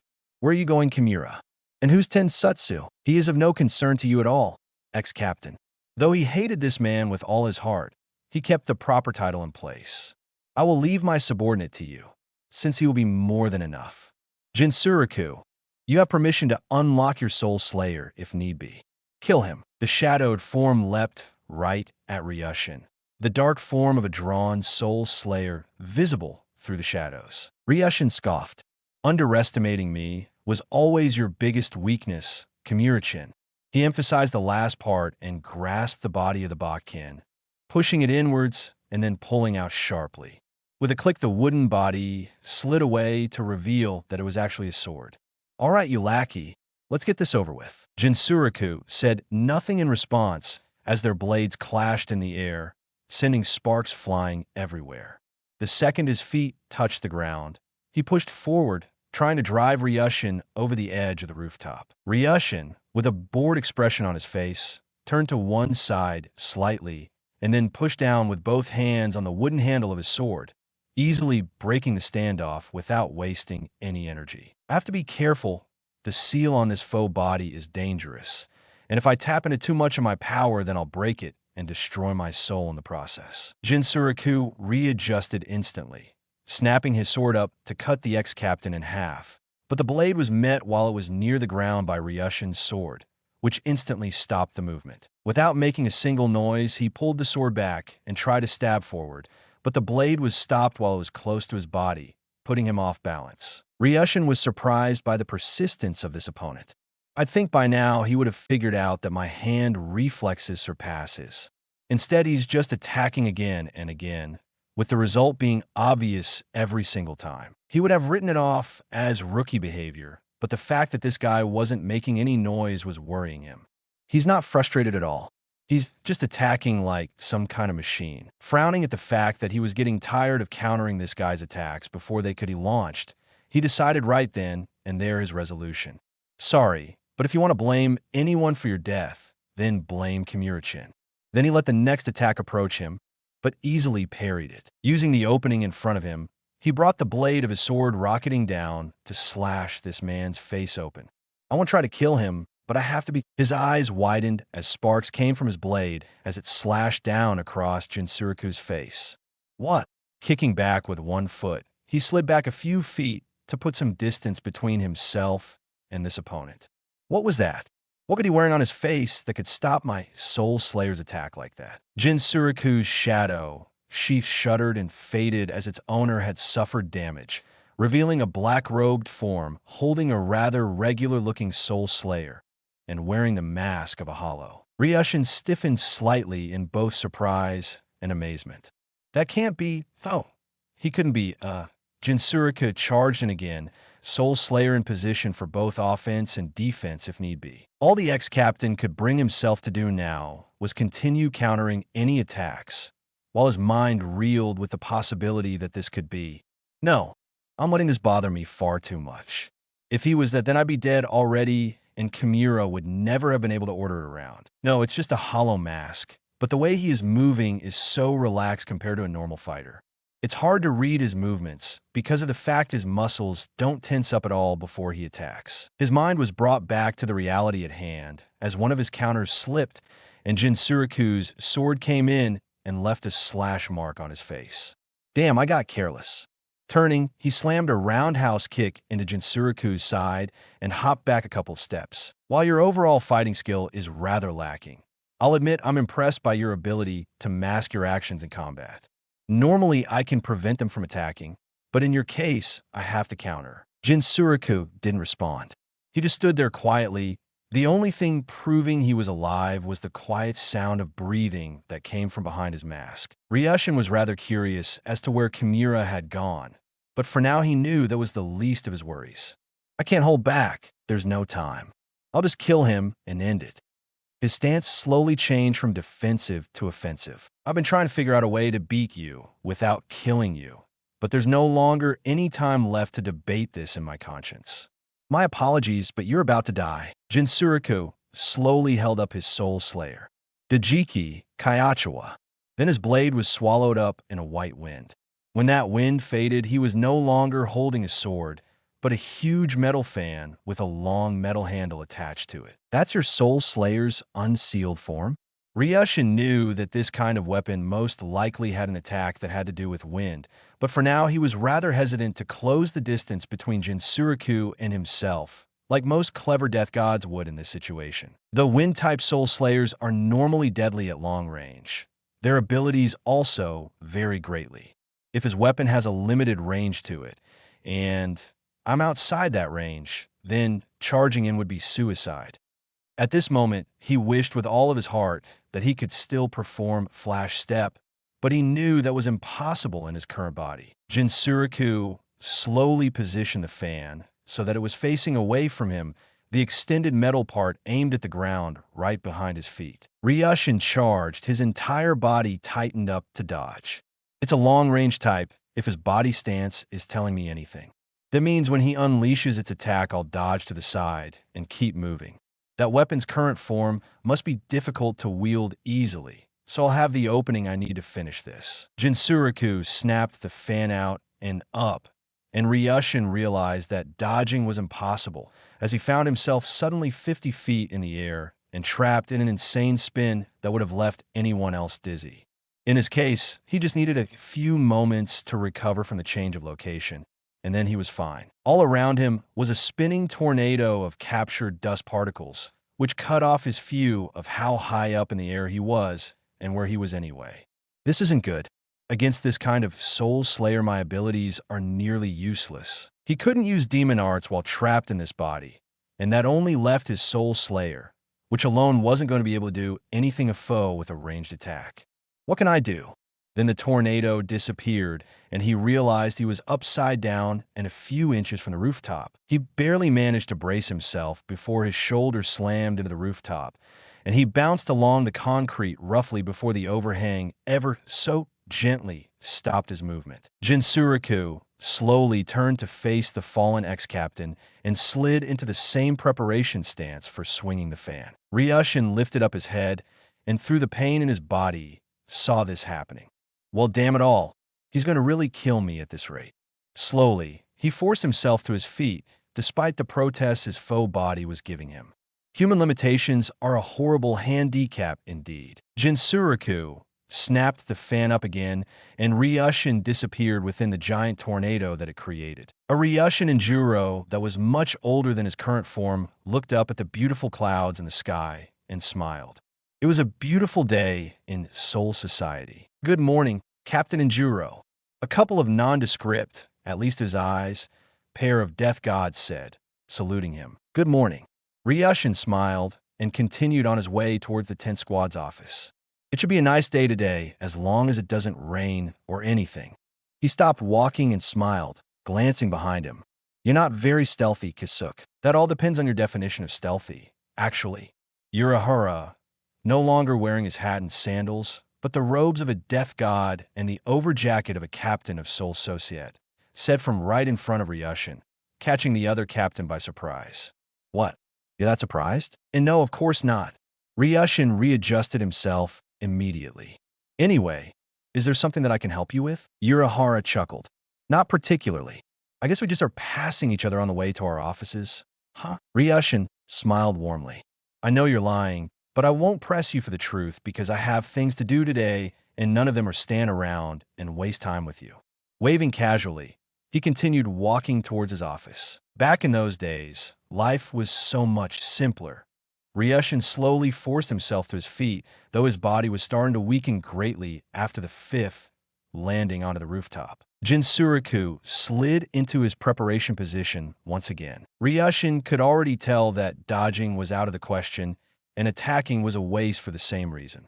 This might really be the end for me. From the look on your face, you're not acting so cocky now. Kimura said from right behind Jinchuriki. My servant is apparently more than enough for the likes of you, ex-captain. I suppose so. Ryushin frowned in displeasure. It's been so long since I've had to fight this hard that there's very little I can do besides stand around and get destroyed by you and your puppet. Kimura found this rather surprising. You normally don't say such pessimistic things. Could it be that your eternal optimism has finally started to wane after the decades you've been locked in that faux body? Probably. But then again, I'm talking like I am because as I am right now, there's no way for me to win. Ryushin's eyes became calm and serious. So therefore, I'll have to take the risk. He placed his hands on both sides of the flat of his blade, his position making him look like he was praying. Kimura's eyes widened in surprise. You cannot possibly. Ryushin closed his eyes. This is dangerous. Building up the energy without knowing the method of releasing it might result in my demise. But there's no choice in the matter. It's do or die. Kimura scoffed. You're truly lost your mind, living in the human world so long. You would actually attempt Shirkai in your current state? Your mind was cleared of all knowledge of how to perform your Soul Slayer's release when you were locked in that faux body, so to even build up the energy for it is a waste. Ryushin's eyes opened, the gray irises glowing a deep silver color. Dance upon the grave of the sun. Kimura narrowed his eyes in both distaste and surprise. I see. Over the decades, he has managed to relearn the incantation to summon up his Soul Slayer's power. However, the name has been completely warded within his thoughts. He cannot actively oppose the seal, and that seal is making sure he can never remember the name of his Soul Slayer. Shirkai cannot work for you, ex-captain. Ryushin's focus didn't waver. Dance upon the cradle of the moon. His only choice was clear now. Either he remembered the name of his Soul Slayer by the end of the incantation, or most likely lose his soul when his faux body tries to contain the building's spiritual energy. Do or die. I will remember your name. I will. Ryushin's focus didn't waver. Dance upon the cradle of the moon. His only choice was clear now. Either he remembered the name of his Soul Slayer by the end of the incantation, or most likely lose his soul when his faux body tries to contain the building's spiritual energy. Do or die. I will remember your name. I will. Kimura sighed. You're forgetting something. Jinsuraku. The masked death god snapped the fan up and a huge tornado exploded to life around Ryushin. We're not going to sit here and let you do that. Sing of the fall of heaven. The voice from within the tornado was unfazed. Stubborn old fool. Kimura drew his Soul Slayer from its sheath. Prepare yourself, ex-captain. Long ago, I once watched Kisuk summon his Soul Slayer's form. He said her name was Benaheim. If this is the case, I thought, then just think of how cool my Soul Slayer will be when I find out its name. And so, I trained hard every day to learn how to use Shirkai, the first release. I trained for months and months, promising myself that I'd master it. After all, without Shirkai, there would be no way for me to reach a position of real power amongst the Godii 13. And so, I worked my ass off trying to make my Soul Slayer tell me its name. But no matter how hard I tried, I could never convince it to tell me about its true power. I started to wonder whether my Soul Slayer was just a shallow forging, whether or not it even had the capacity to have a name. I was possessed by a horrible hatred of the blade, where there had been hope and almost love before. It was a horrible time to be alive. Sing of the rise of hell. The tornado shuddered and twisted before it died down, revealing Ryushin's body that was surrounded in a glowing barrier of silver light. Then I realized it. A Soul Slayer is a death god soul in a focus form, which meant that for me to use my sword properly, I'd have to learn about my soul. Shortly after, I met you, my angel and my devil. My twisted feelings toward you changed you, turning you from what may have been only a mediocre Soul Slayer into a weapon of untold power and strength. You became the first Soul Slayer in all of Soul Society that possessed both the power to heal and the power to destroy. And cast off your coil. Ryushin slammed the sword blade first into the rooftop. Suzuru, Hairu, Tenshi. There was an explosion of silver sparks that came from the blade as the wooden handle disappeared, replaced by a hilt that resembled the spread wings of a bird. Kimura gritted his teeth. Damn it, he did it. Shogeki, Ao Hekareki. His sword crackled with lightning as it changed shape. Jinsuraku, kill him. Ryushin slowly lifted one silver eye to look upon the two opponents he would be facing. Kimura, don't underestimate what I still have. Then he stood, pulling his sword out of the rooftop. Or have you forgotten so quickly that the wings of the gray angel are both black and white? Then he grabbed both wings of the hilt, and pulled. There was a burst of light and darkness that stole sight of him, and when it cleared, he was holding a pair of daggers with handle guards that resembled wings. One had a pure white blade, and the other had a pure black blade. Odori, Hairu Tenshi. Kimura went charging in right at Ryushin, his Soul Slayer's blade literally glowing with lightning. I'll kill you before you get the chance. Ryushin turned slowly, almost too slow to be a human movement, and yet by the time his movement was done, he was standing over Takai's body on the other side of the rooftop. Don't be quite so hasty, Kimura. After all, let me heal the boy first. Turning the blade of the white dagger to face downwards, he stabbed it right into Takai's back. Kisoku, Shirahane. The hilt shimmered and flashed red before it returned to white. He pulled it out of Takai's back and slowly stood up, his silver eyes glittering in the sunlight. Damn, that took more spirit force than I thought. What did you do to him, Kimura-chin? Again with the Kimura-chin die. Kimura leapt right at Ryushin, sword held above him, ready to call down the lightning. I'll destroy you, you old. Is that so? Ryushin pointed the blade of the black dagger right at Kimura. I think you're forgetting something very important about my Soul Slayer. Kimura grimaced as he realized his mistake. Damn you, you're the one who put yourself in the air, stupid boy. Ryushin threw the dagger with all of his might. Sakibi, Kurohane, Jinchuriki snapped his fan down, and the black dagger was sent flying through the air by a powerful gust of wind. I'm smarter than I was before, ex-captain. You've grown too soft. Kimura slammed his sword into the ground at Ryushin's feet, and then the entire rooftop was filled with crackling lightning. It's over. For you. There was a loud clang noise, and Kimura was suddenly pushed back on his heels by a powerful spirit force. I told you before. The smoke caused by the lightning slowly cleared to reveal Takai holding equal footing to Kimura, their blades pressed against each other. You pissed me off, and that means I'll kill you. Ryushin breathed a sigh of relief. Damn, took you long enough. Shut up. You know, today has been full of surprises, but this is one of the most interesting. Who would have thought that you were an ex-captain, Andrew? And here I thought you were just a snobby jackass on purpose. Takai readjusted his stance slightly while he spoke, not seeming quite so overwhelmed by the spirit force of his opponent. Hey, we all have our secrets, right? Ryushin held up both of his daggers and placed them against each other. In a flash of light, they returned to the winged sword form. Okay, you deal with the mask. Shut up. Takai's eyes locked right onto Kimura's. Hey, so you're vice captain? What of it? Kimura pressed in a little bit harder, slightly amused at how hard this weakling was working to protect himself. Just wondering how strong I'll be considered once I lop off your head.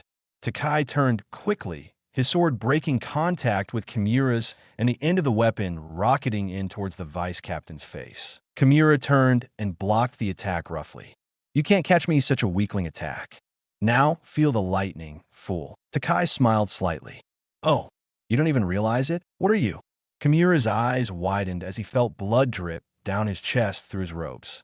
That cannot be. He never struck me. Jigen Kizu. Takai turned again and brought the weapon shooting in a different direction towards Kimura's face, only to suddenly slam into a heavy metal sheet that came in between his weapon and its target. Oh, you. Jinchuriki slapped Takai's sword out of the way and then struck him with the heavy fan's flat, sending him rolling across the rooftop crazily. Such potential, but so unfocused. Ryushin rubbed the back of his head. Well, sorry about the interruption. Shall we continue? Then he charged forward, his Soul Slayer crashing into Kimura's. After all, I thought you had a score to settle with me. You bastard. Kimura snarled angrily. This time I'll make sure you won't ever come back. We'll see, my dear ex-vice captain. We'll see. Ryushin smiled calmly, and then they both were moving, preparing to clash again. Takai gasped in surprise and leapt to his feet, glaring at Jinchuriki. What the hell? Are you trying to kill me? The masked death god snapped his fan up, and a giant tornado started to build at his feet, and then it dissipated. Burn and cry. What are you talking about? Takai slowly held up his Soul Slayer to point right at Jinchuriki's face. I'll chop your face off in one hit with my new attack. Then he disappeared as a giant tornado made of fire came to life around him. Ryushin froze as he felt the sheer force of Jinchuriki's attack. Damn it, they're that powerful? Kimura sighed. I suppose Jinsuruku is right. We cannot play around anymore. There are things to do and all that. Goodbye, ex-captain. Then his blade was moving, quickly disarming Ryushin. And with that, your life ends. The blade came shooting in to pierce right into Ryushin's eye, but it started to slow and then stopped completely. Ryushin blinked in surprise and glanced behind him to see that the tornado had stopped moving too. Everything around them was frozen in place. It took you long enough, Urahara. Don't talk like that. Do you know how hard it is to establish this kind of space-time distortion? The cane-holding ex-death god seemed to almost appear out of nowhere. After all, if we aren't careful, we'll destroy the whole of existence. You're a horrible liar. You just wanted to build up the dramatic suspense. Ryushin smiled to himself. When time returns to normal, you want me to make this big, cool recovery and defeat my ex-vice captain, right? Urahara coyly turned away to look at the frozen fire tornado. Perhaps. Now then, is Ito-san all right? What the hell is going on? Somebody let me down. Takai screamed from inside the tornado, his confusion almost palpable. Then again, it was understandable for his frustration to be so huge, because while he was free in this moment in time, he still wasn't allowed to move from the spot he had been standing in at all. Ryushin sighed. Stop screwing with us, and let's get this underway. Take the loudmouth and the other death god to the training chamber. Their training is up to you. Urahara smiled very slightly from behind his open hand fan. As you wish. And I assume you wish to go to the chamber you prepared, right? I have 1 week of time to unlock this seal as much as I can, so therefore I cannot waste time. Hurry up and let's get started. Ryushin knew that this was a risk, since the seal might backlash and destroy his soul, but it was that or die by Kimura's hand, and honestly he'd rather die by his own hand than lose to the hand of his spoiled ex-vice captain. Good morning, Takai Ito. I suggest you wake up. Takai's eyes slowly opened, and then went bug-eyed as he realized there was a sword headed right for his face. Ah! His instincts took over, and he rolled out of the way, drawing his soul slayer as soon as his roll ended. What the hell are you doing? Urahara calmly lifted the cane sword that was his main weapon of choice. I'm simply fulfilling a favor I owe a friend. I believe you have met him. Ryushin Injuru. He wanted you to kill me? Takai growled and slid into a fighting stance that his body seemed to understand perfectly well. That's fine with me. You misunderstand. Urahara glanced around at the desolate and rocky wasteland that surrounded them. Anyway, prepare yourself. Then he launched forward, his thin-bladed sword meeting Takai's and then pushing through it, the force sending Takai sailing through the air. Pitiful. You can't even stand against my soul slayer while it's sealed. Believe it or not, that attack had almost no spiritual force behind it. Oh well, let's begin. Hopefully by the end of the week, you'll be much more up to par with the power that you could have. The sound of a heavy boot crashing into the nearby rocks didn't surprise Urahara at all. Oh, so we're having a little royal rumble? Azura cracked his knuckles. I really do look forward to this then, because I can just imagine how strong you must be. It's leaking out of you like a goddamn tidal wave. Readjusting his hat slightly, Urahara smiled, yet somehow remained dead serious in his expression. I see. You're that perceptive when it comes to spiritual energy. Maybe you'll have the potential to survive this training as well. Training? Azura snickered. Yo, sandal hat loser, I don't think you get it. This ain't no training session for me. It's called a real fight. Then he charged in towards Urahara's back. I like your attitude, but at the same time I know that such a manner of thinking is useless in a true battle. Urahara was suddenly standing next to Azura, his cane sword stuck into the ground where he had been standing before. Azura could barely comprehend that, up until he was punched so hard that his brain shut off. Urahara looked down at his fist, and then up at the path of destruction Azura's body had brought to the surrounding rock landscape. I'm glad Yoruichi taught me hand-to-hand combat techniques. Training that boy would be difficult because he doesn't seem to use a weapon at all. He just seems to rely on his monstrous endurance to win. Then he was standing next to his sword again, the thin weapon already in place to block Takai's incoming attack. As for you, I have great hopes for you, so don't disappoint me. From under his hat, his eyes met Takai's, and for a few seconds he was living in the past, with a young girl who had meant quite a bit to him. Takai Ito. Okiro Benaheim. Takai barely had time to comprehend those words before he was swallowed up within an invisible wall of spiritual force that nearly knocked him unconscious right there. And then he was launched backwards as his body instinctively blocked a blow that probably would have killed him otherwise. But the sheer force of the block strike sent him flying away. Urahara had expected as much. His body knows how to be top class, but his mind can't accept that such a power truly exists. I have to break the barrier between memory and experience. That's the best way to make this work. Then he glanced behind him. So tell me, what will you do? Homoru smiled slightly. It's my job to make sure that all the problems in this area are removed. I refuse to allow Takai to take that responsibility from me without a fight. He held up his soul slayer. Kulme. Urahara felt slightly more hopeful about this group. They each have their own reasons to fight, and that will make them stronger. Within each of them rests a power that will make them stronger. He realized that Takai and Azura were back, and that the three of them were now trying to surround him. 3-on-1, I'd say that those odds are unfair, but since you don't have anyone else to help, you'll have to make do with these few numbers, sorry. But the advantage is mine. Shut up and fight. Takai barely cared about whether or not Azura and Homoru were here or not. Because you caught my interest. I want to know more about this power I have, and I want to know about its full strength. I want to remember this Soul Slayer's name. I want to return my power to what it once was. Don't get ahead of yourself. Urahara had decided on his first target. First, you'll have to defeat me. Defeat you? Takai smiled slightly. Last time, wasn't it just knocking off your stupid-looking hat? I'm surprised you have such clear memories from her in your mind. Yes, her challenge was to remove my hat. He tilted his hat up slightly. If everything is according to the plan, you should be able to do that. If you can't, then I'll save you of the pain of dying in that burning tornado by killing you here. The same goes for the two of you behind me. They all mentally agreed. They would become stronger or die trying. Very well, let's begin. Urahara launched himself towards Takai at an amazing speed. Ryushin felt the air in his chamber being disturbed, and with great effort managed to pull his mind back to the outer world. Urahara, what is it?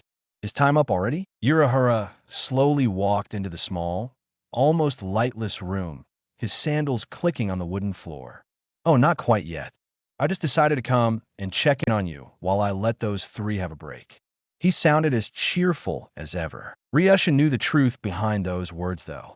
Is it really going that badly? Urahara's cheerful expression dissolved, and his head tilted down to look at the ground quietly, one hand resting on top of his head. In 5 days, they've made almost no progress. Their physical skills haven't gotten much better. In 2 days, the time slip will break, and this isolated moment in time will be returned to the time stream. When that happens, I will be unable to. I understand that. I have been training my spirit hard and am slowly wearing down the strength of the seal. Ryushin sighed and then chuckled tiredly. Even though this faux body is that of a teenager, I suddenly feel so old.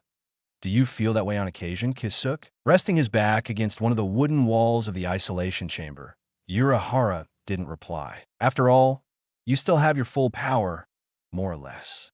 Ryushin's gray eyes looked down at his hand, and he watched it flex in slight anger. I don't even care about the loss of power, but I care that I need to train to beat Kimura. His fist clenched tight, the knuckles popping from the pressure. He's my ex-vice captain. Why can't I defeat him? Before, I probably had the power to do so if I push myself. He isn't your opponent, is he?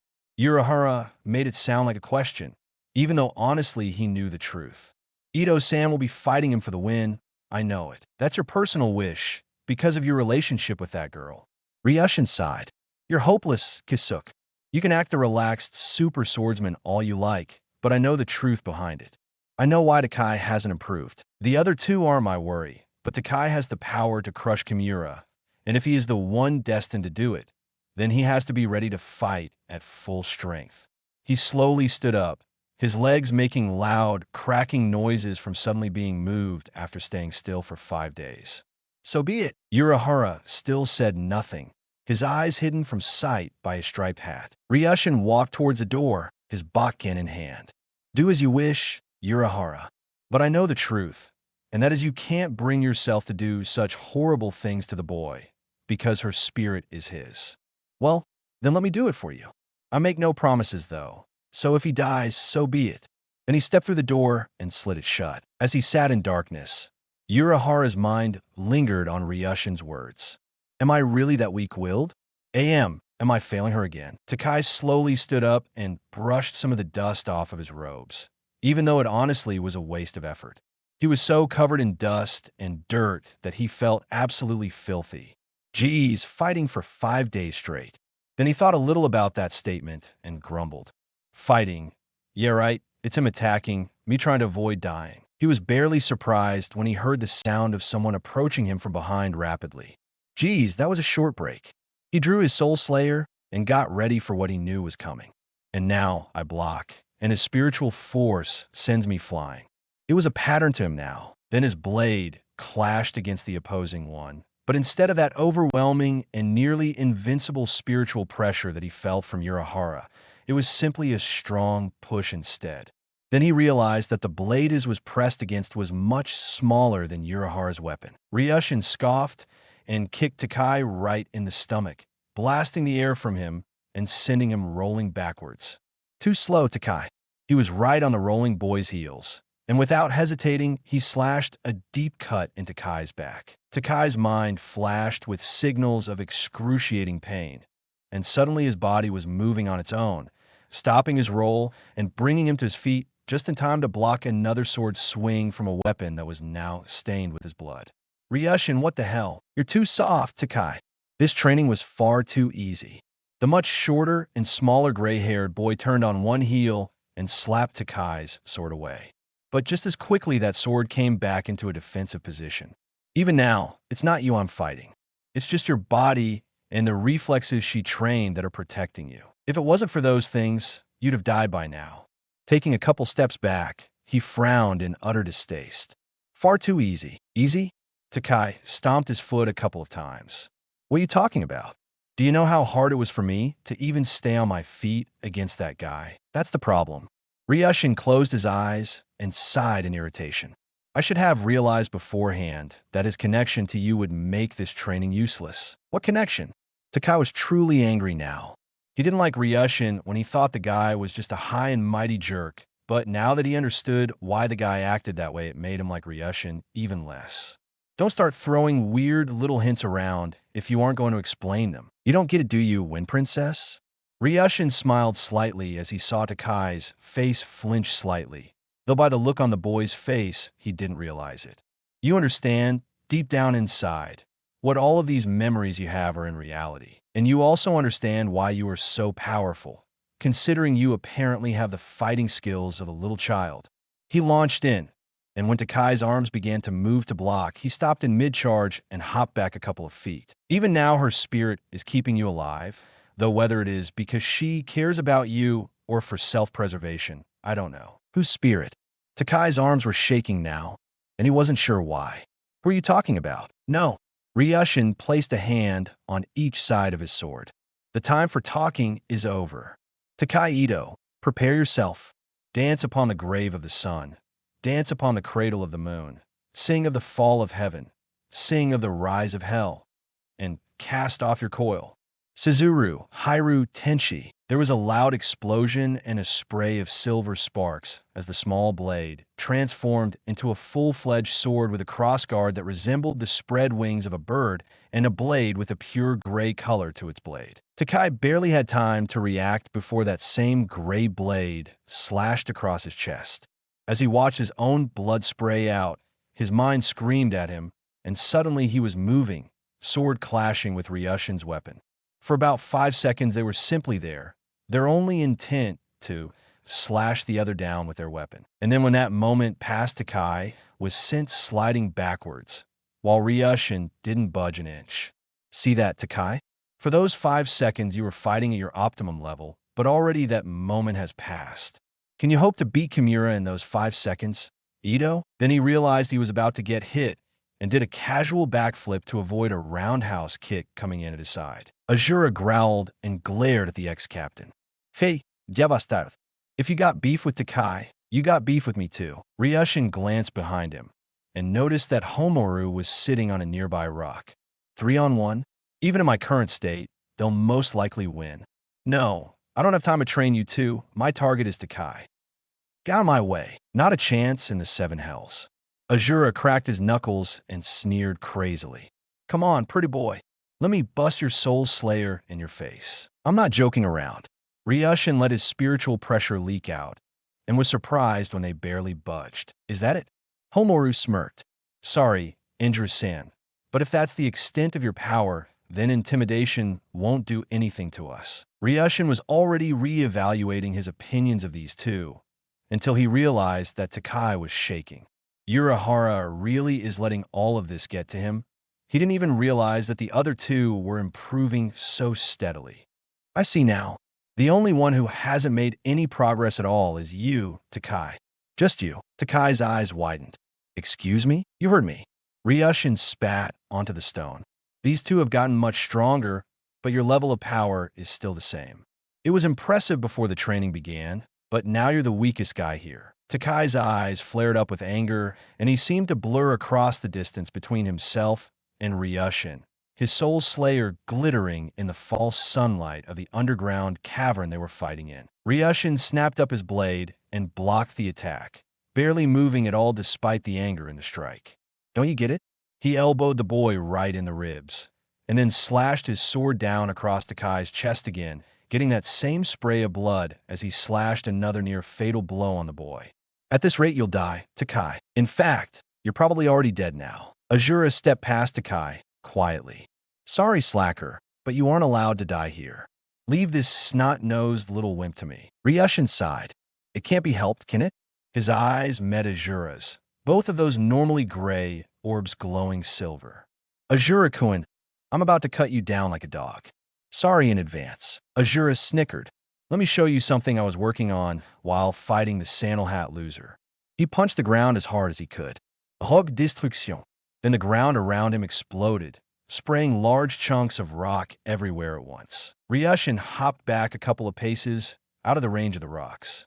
Do you expect to catch me off guard with that kind of diversionary tactic? Yep, Azura said from right behind Ryushin, and then he drop-kicked the boy in the shoulder, satisfied when he heard a nice crack noise. Dislocation makes it difficult to wield a sword. Huh? Then he instantly switched from a drop kick to a knee in the face, using the same leg to both disable and knock down Ryushin. Homoru whistled. Nice hit. That wasn't nice, it was a warning shot. Azura cracked his neck and waited for Ryushin to stand up. Hurry and climb to your feet so that I can beat the living crap out of you. Ryushin stumbled to his feet. Beat the living crap out of me, you say? He chuckled calmly and cracked his dislocated arm back into place, not making a single sound. You're mistaken, Azura-kun. Picking up his soul slayer, he turned to face his new opponent. I'm going to cut you down, just like I said. Nice, come and prove it. Azura went charging in, but right before he could reach Ryushin, he found himself facing Urahara. Where did you come from? Urahara turned on one heel and punched Azura in the face, using the force of his bodies turned to increase the strength of the blow. There was a sound like a gunshot, and then Azura was stumbling backwards. I'm sorry, Azura-kun, but please take your fighting elsewhere. He turned to face Takai's standing form. I have decided that for her sake. Holding up his cane, he pulled his sword free from the hidden sheath and dropped it to the side. Okiro Benaheim. A crackling noise came from the thin blade as it grew and changed into its unlocked form. Homoru grimaced. Hey, you're making a mistake, Urahara-san. Don't you understand that Takai is injured? Then he froze as a powerful wave of spiritual pressure fell down on him, nearly sending him to his knees just from that. What is this power? Where's it coming from? Takai chuckled coldly. Hey, old man. He turned to face Urahara, eyes glittering emerald green. I've been waiting for a chance to meet you again. Urahara was only mildly surprised by this sudden turn of events. It's nice to see you again, Wind Princess. He tipped his hat to Takai. Don't give me that crap. Takai snapped up his soul slayer, those emerald eyes suddenly murderous as they stared down upon the man who had ruined his life. Because of you, he died. Because you held back, he died. Homoru blinked a few times as he struggled to recover his composure. What exactly is going on here? Ryushin bit his lower lip and then glanced at Azura. Come along, dog.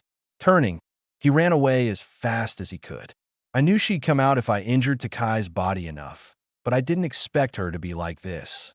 It's dangerous for anyone but Urahara to be near Takai for now. Azura snickered and chased right after him. Again with the dog comment. I'm going to stomp on your head once for every time you've called me that. Homaru didn't move though. Even though this intense spiritual pressure was painful, something about this encounter intrigued him. Maybe it was the fact that he would finally figure out why Takai was so dangerous, or maybe it was because he wanted to see if his training had paid off. Either way, I will not miss this. Urahara sighed and tilted his hat up a little bit. Are you actually blaming me for what happened? I wasn't even there. That's not why I'm mad. I'm mad because your training was too soft. Because of you, I wasn't strong enough to save him.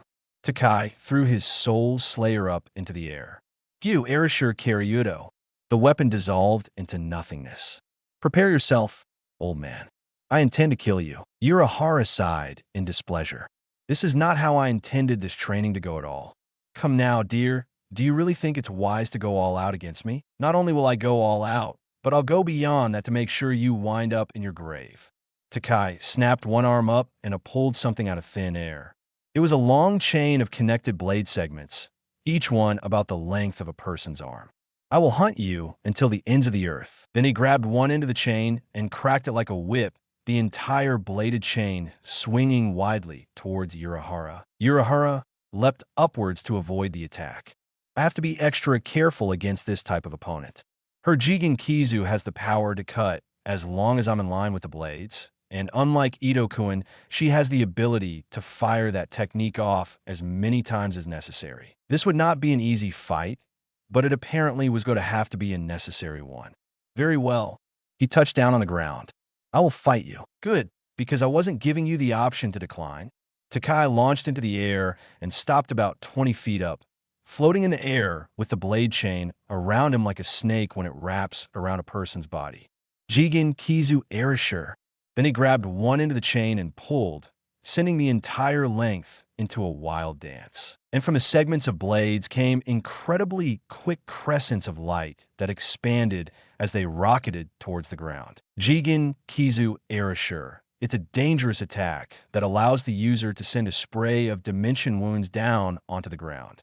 Urahara hopped back a couple of times and then flash-stepped out of the way of one of the crescents as it burned into the earth. This is very dangerous. Are you running? Takai snapped the blade chain into that wild dance again. Don't play around too much, old man. You might just die. Then another storm of glowing crescents came raining down around Urahara. This time, though, he didn't move. Is this the best you can do, Kyaru?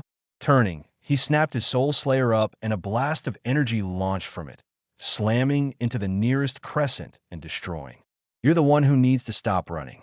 If you continue to blame me, then what good are you? How will you avenge his death at this rate? Takai slowly lowered onto the ground. I will not listen to this, no. Not if it's you. His eyes narrowed as he looked at the chain that was wrapped around him. So be it. Against you I cannot hold back at all. Then he disappeared within an explosion of visible spiritual pressure that exploded to life around him. Prepare yourself, old man. I wouldn't do that if I were you. Urahara knew what she was gathering energy for. So early in a fight, and yet she's preparing to summon her Bankai already. He knew the real risk behind this, though. With the seals preventing her soul from destroying Takai's soul in place, trying to use Bankai would result in complete and utter spiritual annihilation for both of them. Don't you understand what the repercussions of your actions will be? I don't care. Takai sneered angrily. I'll bring you to hell with me, old man. Bong! Takai slowly lowered onto the ground. I will not listen to this. No, not if it's you. His eyes narrowed as he looked at the chain that was wrapped around him. So be it. Against you I cannot hold back at all. Then he disappeared within an explosion of visible spiritual pressure that exploded to life around him. Prepare yourself, old man. I wouldn't do that if I were you. Urahara knew what she was gathering energy for. So early in a fight, and yet she's preparing to summon her Bankai already.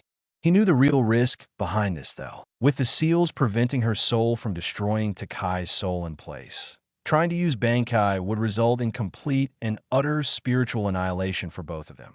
Don't you understand what the repercussions of your actions will be? I don't care. Takai sneered angrily. I'll bring you to hell with me, old man. Bon. Urahara prepared himself to move at a moment's notice. He knew how dangerous Kiara's Bankai really was. It was the perfect ability for someone with her unique kind of maneuverability, and even he wasn't fast enough to escape it if she somehow activated it. Takai stood rooted to the spot, the raging waves of spiritual pressure around him both dropping and then shooting up at once. Knock it off. Takai grabbed the blade chain and squeezed the flat sides of it as hard as he could. I won't let you kill me in your mad bid for revenge against this guy. Shut up. Don't you understand that because of him, I lost the man I cared about? Takai seemed to be yelling at himself. I understand just fine, but I don't give a damn. If you don't give me back my body. Takai jerked his arm up to his neck. The blade of the Storm Hunter pressed against his throat. Then you'll never get a chance at revenge. Leave him to me. If I lose, then he's all yours. He stood silently, feeling that heavy spiritual force from before slowly fade away. Very well. I will step down for now, but understand that you will not use my Soul Slayer as a way to cheat. Use your own power. Then the blade chain condensed back into sword form, as Takai found himself alone in his mind. Sorry about that. Urahara inwardly breathed a sigh of relief. That was far too close. Then his eyes widened as he was forced onto the defensive by a sword swing. He had no choice but to block. His speed has increased. Takai pushed forward with all of his will. I intend to end this right now, so fight me at full strength. Urahara immediately recovered, and Takai found himself on the defensive as that horrible spiritual pressure from before nearly threw him away again. My full power? I wish to train you, not kill you. Then he smacked Takai's Soul Slayer out of the way and elbowed the boy in the ribs. However, if you really want me to turn up the difficulty, Takai was already out of breath from the blow to the ribs, so the follow-up sword thrust at his head was nearly unavoidable, except that he luckily managed to bring his sword up to catch the edge of Benaheim before it could chop at him. Crap, why did I have to try and act cool? Then he realized Urahara was no longer in front of him. Where did he go? Above you, Ito-san. Urahara felt that had been warning enough, and then from his aerial position, he unleashed another crescent of spirit force from his Soul Slayer, which slashed down towards Takai and crashed down right on top of him. Oh, come now. I gave you fair warning too. Takai threw up his arms to protect himself as he felt a blazing warmth come over him, and then it stopped. When his eyes opened, he found himself alone in the rocky training ground Urahara had been using. Where am I? Where is he? A loud, almost head-splitting sigh of air blew past him. So, whether it be by accident or not, you have come. Takai turned around and immediately froze at what he was staring at. It was a giant white snake as long and as big as a subway train. The snake snapped its tongue out, the slick appendage coming dangerously close to Takai's face. I suggest you get over your surprise quickly, because otherwise we're going to have some problems with you somehow surviving against your opponent. Takai shivered at the whispering tone to the creature's voice. What are you talking about? Don't you remember the last thing that happened to you before you suddenly wound up here? The snake's giant body writhed slightly, the entire motion like some kind of wave. Kisuke Urahara will bury you if you do not fight him seriously. Foolish child. Who are you calling a foolish child? Takai's hand snapped down to grab his Soul Slayer, but it wrapped around nothing but air. Wah! Looking down at his sheath, he realized his sword was gone. Where did it go? Are you that dense? I thought you shared memories with her, at least to an extent. The snake hissed in displeasure, as if it hated the very act of speaking to him. Takai's eyes went wide as memories flashed through his brain. You were the one who took control of my body when that hollow attacked me. The snake hissed in agitation, and its tail snapped down, shattering a large boulder-like stone right next to Takai. You're missing the bigger picture, fool. Takai frowned, as if he was suddenly having very unpleasant memories in his mind. And then that frown faded, and he snickered confidently, as if no longer afraid of the creature that could most likely swallow him whole. Who's the fool? I hope you aren't speaking about me, because I know a lot more than you do. Or have we so quickly forgotten how I tricked you the first time we met? The giant creature looked momentarily taken aback, and then lunged right at Takai. Jaws snapped wide open. Then with a loud thunderclap of air pressure, it brought those jaws to a earth-shaking close right in front of Takai's face. The force from this was so great that the nearby ground shook like it was in the middle of an earthquake. Takai barely flinched. I won't back down on this one. If you brought me here, that means you're ready to show me how to unseal you. Am I right or what, Storm Hunter? The snake hissed in irritation and withdrew its head. You are a pest, even when it isn't the original you. However, I cannot be called by that name by you. Its coils writhed slowly. I'm not Storm Hunter, at least not to you. Takai smiled. Then, who are you? My name is... Urahara's eyes snapped wide open as he felt it. A surge of spiritual pressure far beyond what he had expected. Did she come out again? Then he realized that something was coming out of the crater his attack had caused. Azura wiped away some of the blood from the cuts on his face and snickered calmly. So you're not just talk after all. Ryushin rubbed at the bruises on his face and frowned. The same goes to you. However, he gripped the wings of his sword's hilt. I will not hold back. Right before he could unleash his Soul Slayer, though, there was a loud explosion that came from the location Urahara and Takai had been fighting. Both of them immediately stopped their fight. If there was anything more important than their fight, it was that one. Homoru couldn't move. He couldn't believe it if he hadn't have seen it with his own eyes. I'm amazed to think that kind of power existed. Urahara spoke calmly, his original surprise gone. And to think you figured it out so quickly. He pushed his hat down a little bit onto his head. Ito-san, you're truly a monster. Takai slowly sheathed his Soul Slayer, its body still that of its sealed form. I'd thank you for the compliment, but I have a feeling you're not too happy with the result. Not at all. Urahara cheerfully snapped open his little hand fan, which he seemed to produce from nowhere. I'm very happy with this result. Congratulations. If your attack had continued, it would have cut me down where I stood. Takai closed his eyes and turned to walk away. I have 2 days, correct? That's correct. Then I won't waste time. Come on, Urahara-san. I'm not done with you yet. Takai walked away with a purpose in his step that hadn't been there before. He knew he could win now. Against Kimura, I can win. Who would I be to refuse such an offer?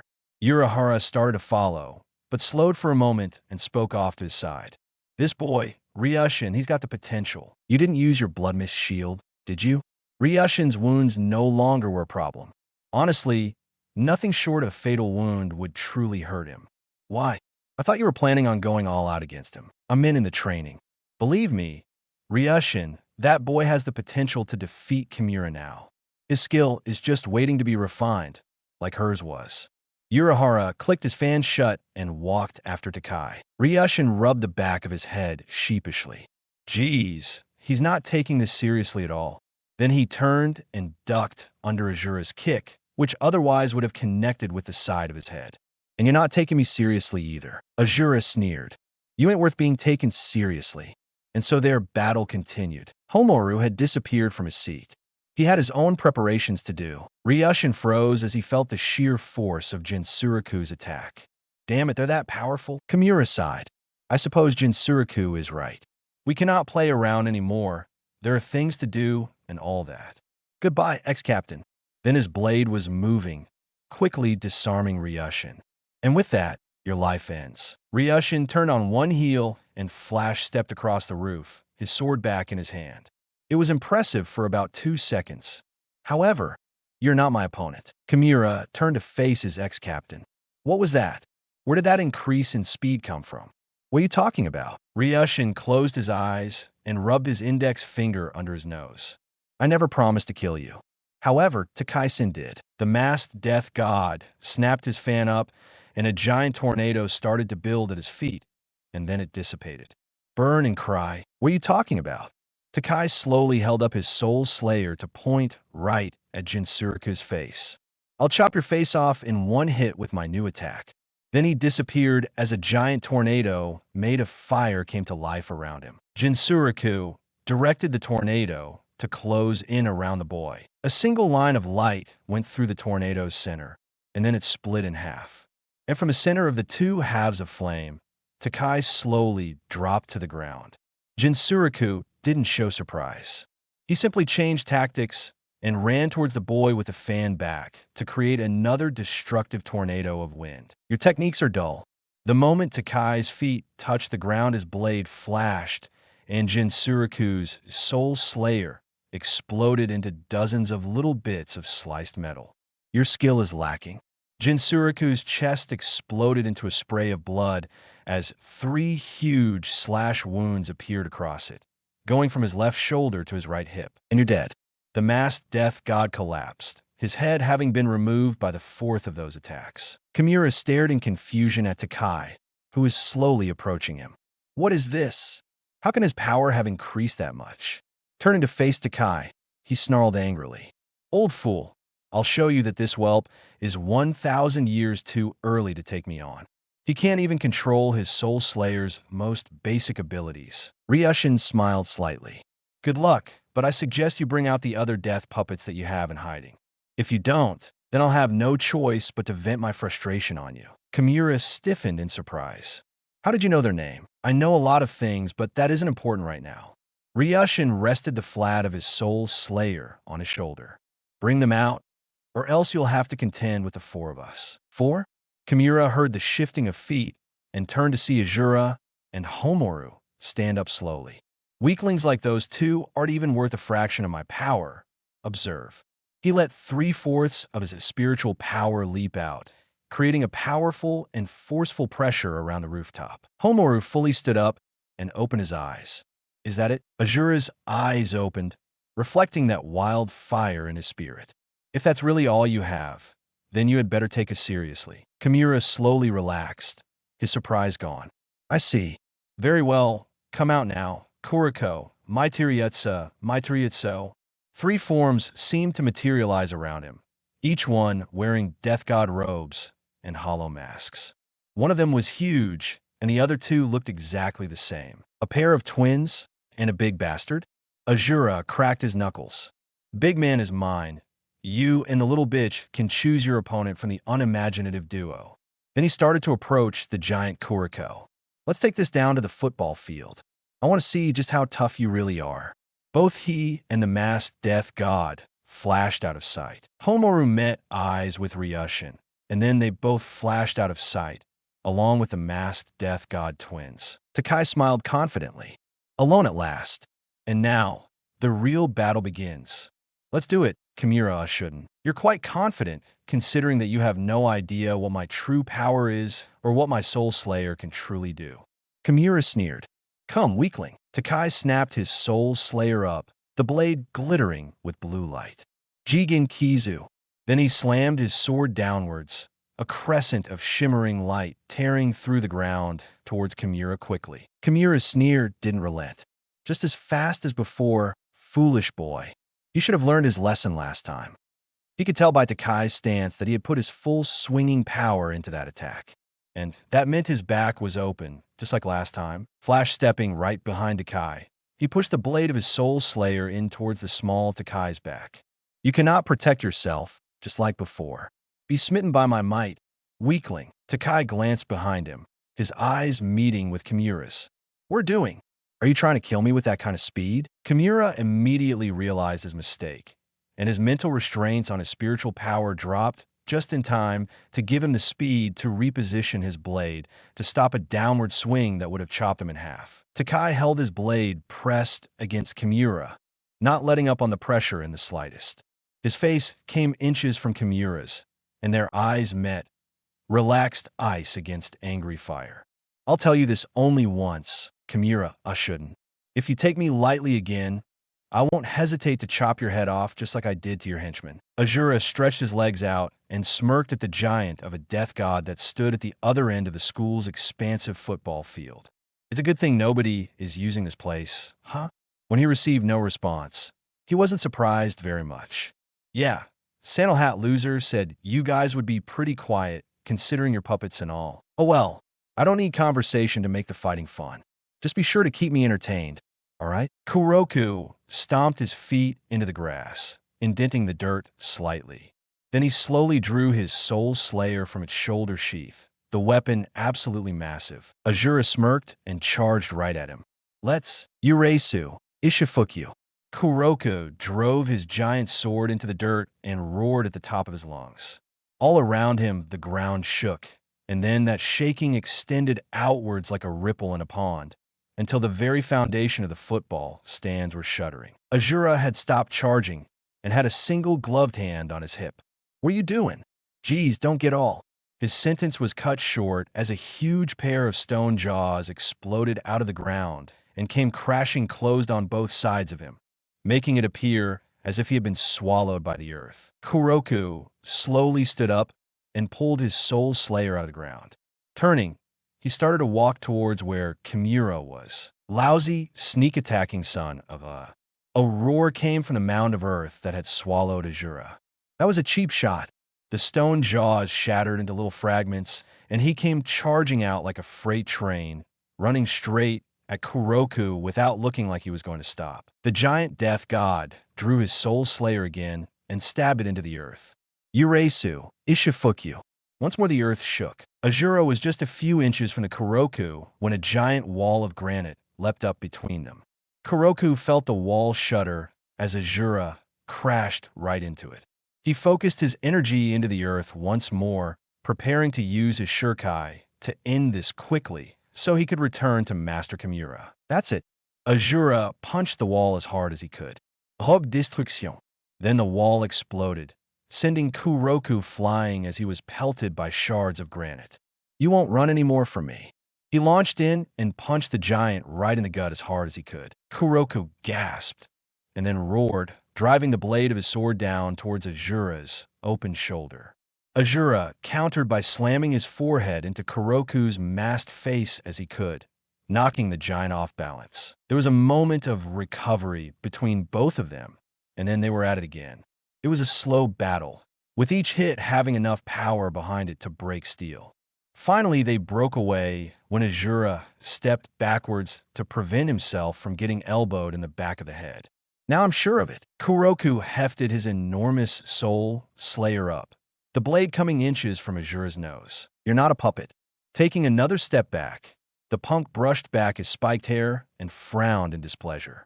"From what Sandal Hat Loser told me, a death puppet doesn't have any will of its own, and it'll fight like a zombie. It's different with you. When I connected hits on you, your body instinctively tried to get out of the way. You got a will to live, which means that you're one of those willing bastards." "Huh?" Kuroko chuckled from underneath his mask, stabbing his soul slayer into the ground and using its hilt as a prop for his elbow. "Not bad. Apparently you have been informed about us. Not a whole lot, beyond the fact that you guys are lousy cowards." Ajura readjusted his earrings, the silver trinkets clinking slightly as his hands moved them. "And I didn't like what I heard at all. If there's one thing I can't stand, it's some coward pretending to be a zombie so that I might go easy on you. Is that what you think?"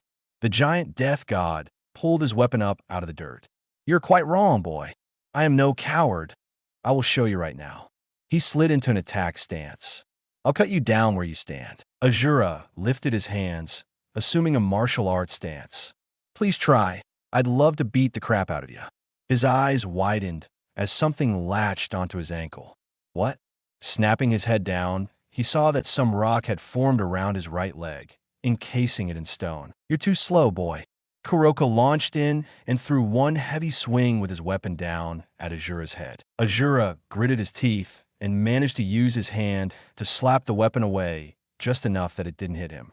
Unfortunately, his body's reaction to such attacks was a roundhouse kick with the right leg, but with his current predicament, that was impossible. Most of my counters are with my legs, but without my right leg, all I can do is use my hands unless I can take him down with my left leg in one hit. And then he had to put his full focus into deflecting that stabbing sword once more. "What's the matter, boy? Can't you defend yourself with such a minor handicap?" Letting out a bellowing laugh, the death soldier pressed on his attack, each swing getting just a little closer to Ajura's body. "You can't repel my attacks forever, boy. And the moment my blade connects, you'll be dead. If you have any last words, say them now." Ajura narrowed his eyes as he slapped the blade away again. "One thing and one thing only, Kuroku sneered underneath his mask and hurled the handful of dust he had been holding right into Azura's eyes, while at the same time bringing that blade crashing in towards the now defenseless boy's shoulder. He fell for it. The blade struck Azura's shoulder with enough force to crack and shatter the rock prison that held his foot. "You've been easily defeated, fool." Azura slowly lifted up his head, revealing he had closed his eyes right before the dust had hit them. "What are you talking about?" He glanced over at the heavy-bladed Soul Slayer, which had sunk an inch into his leather jacket. "You didn't even cut my jacket." Kuroka took a few steps back, taking his blade with him. Sure enough, Azura's jacket wasn't even scratched. That can't be possible. Azura brushed some dust off of his shoulder and cracked his knuckles. "I'll tell you exactly what I intend to do. I intend to break your face." A second later, he was standing on the other side of the giant death soldier's body, bits of white bone from the shattered hollow mask on his knuckles. "And I gave fair warning, too." Oh well. Without even looking back, he continued towards the rooftop. He had to make sure that Takai was going to be all right. Meanwhile, Kuroka stared at the blood pooling at his feet. What was that? Was a punch? Then he collapsed face first to the ground, his body badly broken. Ryushin lifted his eyes up and glanced at the two exact duplicate death gods. "Hamura-san, I assume you understand they aren't twins, right?" "Huh?" The blonde-haired death god glanced at the much smaller ex-captain with a bit of confusion in his eyes. "Wait, if they aren't twins, then what are they supposed to be?" Ryushin slid into a defensive, sword-fighting stance.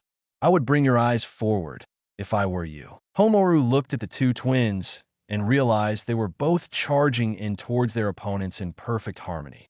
Each and every step landed at the exact same time as the others, and it made for a rather eerie sight. Then Homoru remembered his self-training, and he relaxed enough to slip into a defensive fighting stance himself. "This is it. This is the moment I was waiting for. With my training, will I be strong enough to defeat opponents of this caliber?" Ryushin's eyes narrowed as he watched their approach. Something is very wrong here. He knew instinctively that the chance these death puppets were exact twins with perfect rhythm was very low.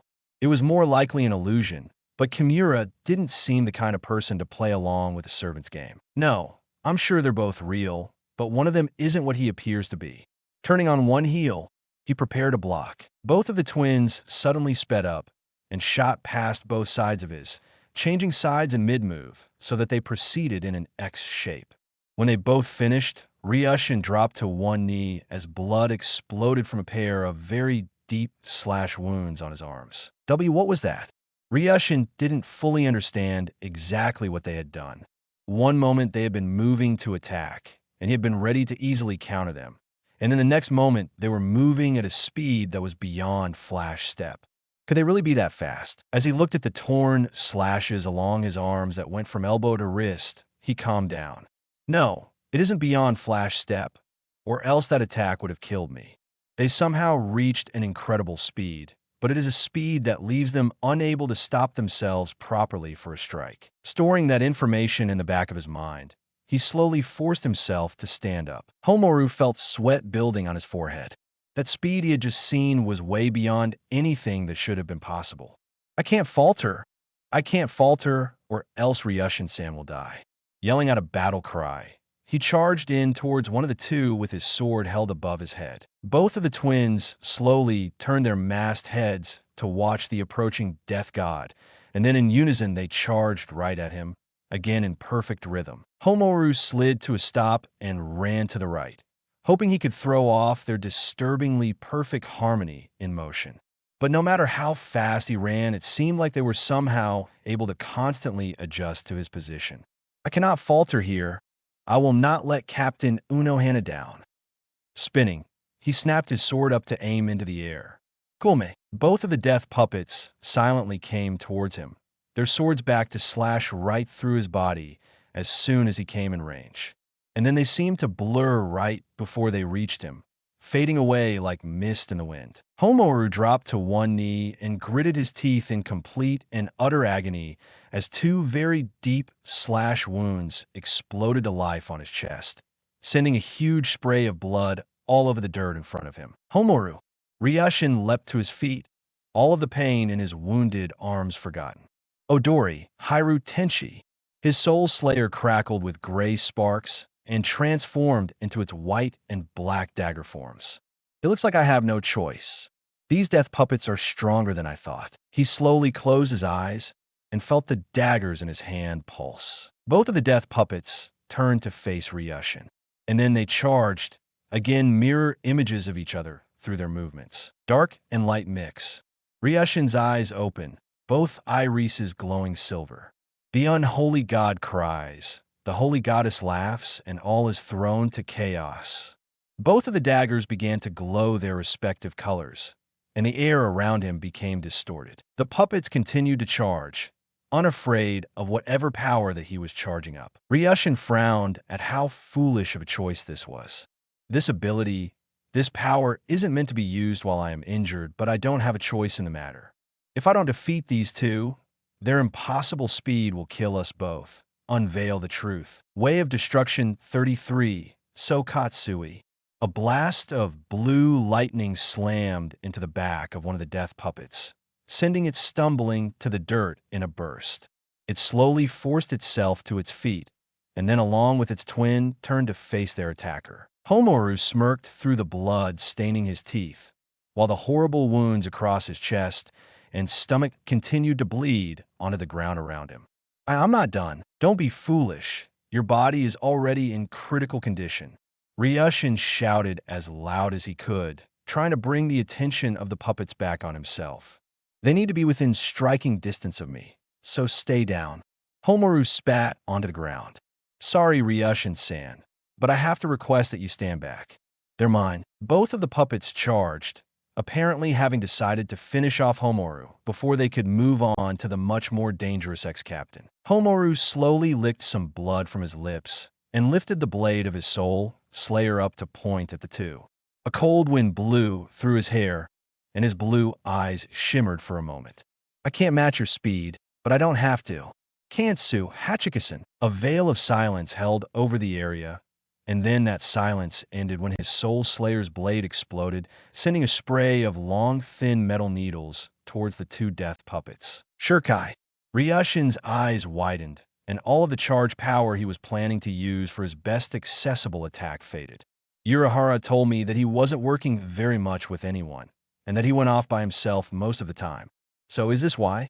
Did he train himself to learn how to use his soul slayer properly? Both of the twins did a spin, barely breaking the stride of their charge while easily dodging the cloud of needles that had been flying towards them.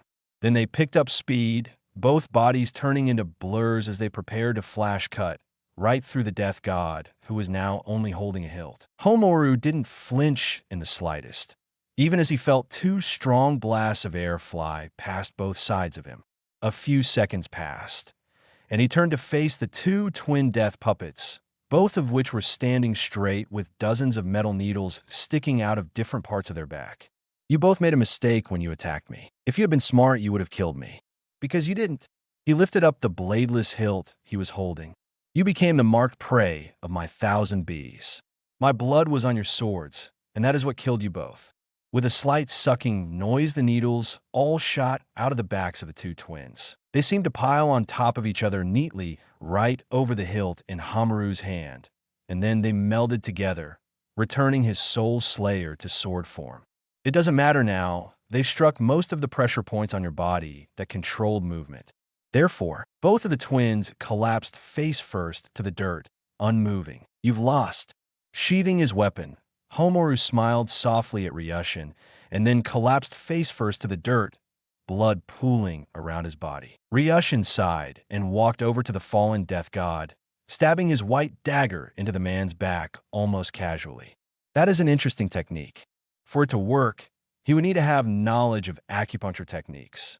I wonder if that means he is part of Fourth Squad. Tilting his head up a little to look at the fallen twins, he lifted his eyebrow at what he saw. There was only one of the twins on the ground. In the place of the other one was a katana. So his soul slayer had the ability to become a clone of him, hence why it could copy his movements perfectly. Ryushin sighed in frustration. Even Urahara doesn't know for sure where these death puppets are coming from. But there's one thing he is 100% sure of, and that is these death puppets were taken control of while alive. It was disgusting to think there were people out there who could do this, who would do this. And yet he was an ex-captain. He knew all too well the lengths some men would go to for power.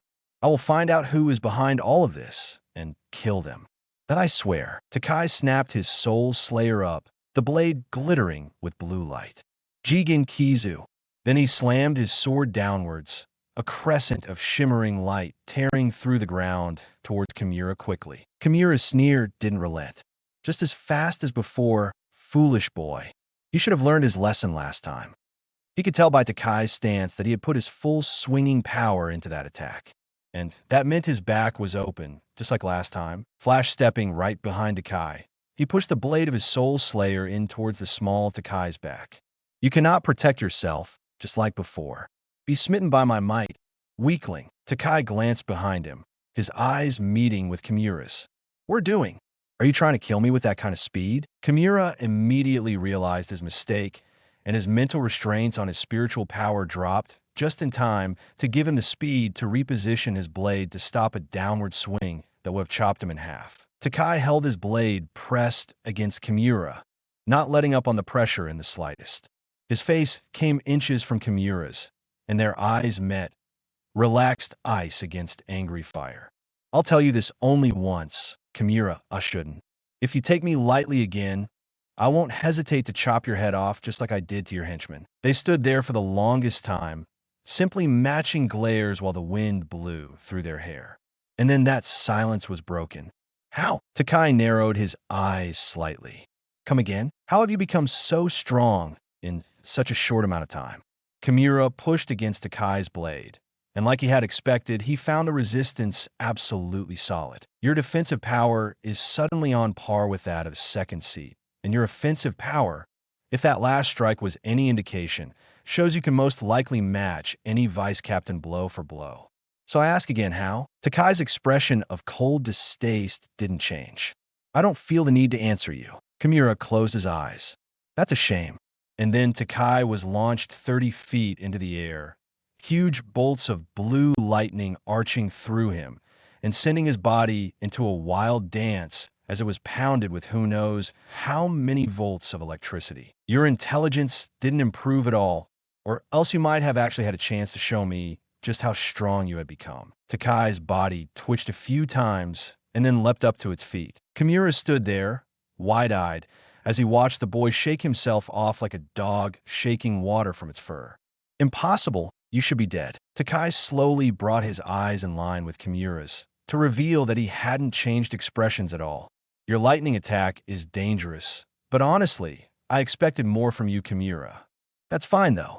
He lifted the thin blade of his soul slayer to point at the ex-vice captain's nose. Get ready, because I'm about to go all out on you. Kimura felt it now, something he should have felt before. It was a power beyond what this boy should have been able to access. What is this? Why is his spirit force rising so quickly? Takai's mind slowly slipped back to just a couple of days ago. 2 days ago, Urahara's eyes snapped wide open as he felt it. A surge of spiritual pressure far beyond what he had expected. Did she come out again? Then he realized that something was coming out of the crater his attack had caused. Takai slowly walked out of the crater, the air around him pulsing and swirling. He began to approach Urahara slowly, his very footsteps menacing in nature. Urahara dipped his sword towards the ground slowly, watching Takai very carefully. He couldn't tell whether this was Takai or Kiara, and depending on who it was, he would have to adjust his tactics appropriately. Takai was suddenly moving, his blade connecting with Urahara's for a moment before they broke away. But just as quickly as he was repelled by the ex-captain's impossible spiritual strength, he returned without breaking his stride at all. His stance spoke of a calm composure that most in his situation would never be able to pull forth. Urahara didn't feel any heat or passion in these blows being thrown at him. Knocking another swing aside, his eyes looked right into Takai's, and for a moment he was hypnotized by the strange, relaxing glow that emanated from the boy's gaze. What is this calm feeling? Why is it that I cannot bring myself to strike him back? His arm snapped up to block another blow, sparks flying everywhere because of the impact. I don't understand you, Ito-san. You possess or fire sometimes, and then at times like this you are as cold as ice. And yet it seems that no matter which way you are, You possess a power that makes you dangerous. Takai's mind was a blank slate, that voice echoing in his thoughts over and over again. He twisted the blade of his sword to stab Urahara in the throat, but was quickly stopped and sent sliding back again because of a burst of spiritual pressure. Urahara-san, HM. Urahara felt too relaxed now, and he wasn't sure why. Something about Takai's stance spoke that his body knew something his mind didn't. Tighten up your defense, or you'll die. Takai's calm exterior suddenly turned focused and angry. Back in the present, his body became surrounded in a spinning tornado of blue air. It shook the entire school and sent cries of surprise coming from the windows of the classrooms that were open. Kimura frowned as he felt that power building. What is it? What is he doing? Takai's eyes flashed emerald for a moment. Michizio, Kesu and Katsu. Then his sword fell, and as it fell, an explosion of blue energy erupted from the blade, tearing through the rooftop and shooting right past the side of Kimura's surprised face. The ex-vice captain snarled and gripped his Soul Slayer's hilt tighter. Shirkai? Fool! Do you think just because you know your Soul Slayer's name that you can match me? The tornado died out as a blue and black blur exploded from it, launched right at Kimura. The aristocratic death god snapped up his Soul Slayer to block the inevitable attack, and as soon as he felt that blade meet his own, he sneered coldly. You won't shake it off this time. Then lightning exploded along his sword's blade, enough electricity to kill anything human or hollow. Takai calmly lifted up his head, eyes still glowing emerald. Wrong choice of attacks, Kimura. Then he was moving faster than his opponent could, slashing a deep cut across Kimura's chest and kicking the ex-vice captain in the stomach hard enough to send him sliding to the other end of the rooftop. Kimura's spiritual energy immediately stopped his wound from bleeding, and he straightened up, glaring at Takai. Impossible, you couldn't have simply shrugged off that much lightning. Takai's eyes spoke infinite calm, a form of tranquility that wouldn't be broken. You misunderstand. He stabbed his Soul Slayer into the rooftop. The weapon had gone from small katana to a very long and thin weapon with no guard. But what made the weapon truly unique was its blade. It was almost completely clear. Crystal doesn't conduct electricity. A crystal-bladed Soul Slayer. Kimura frowned and looked down at his own weapon, the blade shimmering with a healthy blue glow as it begged him to attack through his mind. I see. So that is your Soul Slayer's true form. A weapon made not of metal, but of crystal. Takai pulled the long weapon, almost 2/3 his height, out of the rooftop and snapped it back and forth a couple of times. Kesu and Katsuyu, Crystal Harmony, is a weapon that uses the purest spiritual energies in the air around it to create a weapon of the purest purpose. This weapon has no reason to exist except to cut through people like you. The blade let out a quiet and peaceful humming noise as he aimed it at Kimura. It is my Soul Slayer, the first Soul Slayer that has 2 shirkai. 2 shirkai. Kimura smirked. Impressive, but honestly not that scary. He suddenly flash-stepped out of sight, appearing right behind Takai. The Soul Slayer is powerful, but the wielder is still weak. Takai turned and snapped the clear blade up, both weapons crashing into each other hard enough to send shockwaves across the rooftop. You don't get it, do you? I think the one who doesn't get it is you. Kimura flash-stepped once more, not surprised at all to find Takai right in front of him when his step ended. Snapping up his Soul Slayer's curved blade, he caught Takai's swing and deflected it easily. Using that opportunity, he sacrificed his defensive stance to stab at Takai full force. I see an opening in your defenses every second. Your skill is too low. Takai pushed off with his right foot and flash-stepped a few feet back. Is that so? I wouldn't comment too much on that. Your speed and skill are rather weak, and your power isn't too much to comment on either. Is that so? Kimura slowly straightened up again and tapped the unbladed edge of his Soul Slayer against his shoulder. You don't understand, then, what my true skill is. Unlike most death gods, who foolishly focus on only one aspect of their abilities, I focus on all aspects of my abilities equally. You can't even use demon arts, which puts you at a huge disadvantage compared to me. Your demon arts don't scare me because their special abilities have to connect to hurt me. Takai glanced at his Soul Slayer for a moment, and then his eyes turned emerald again.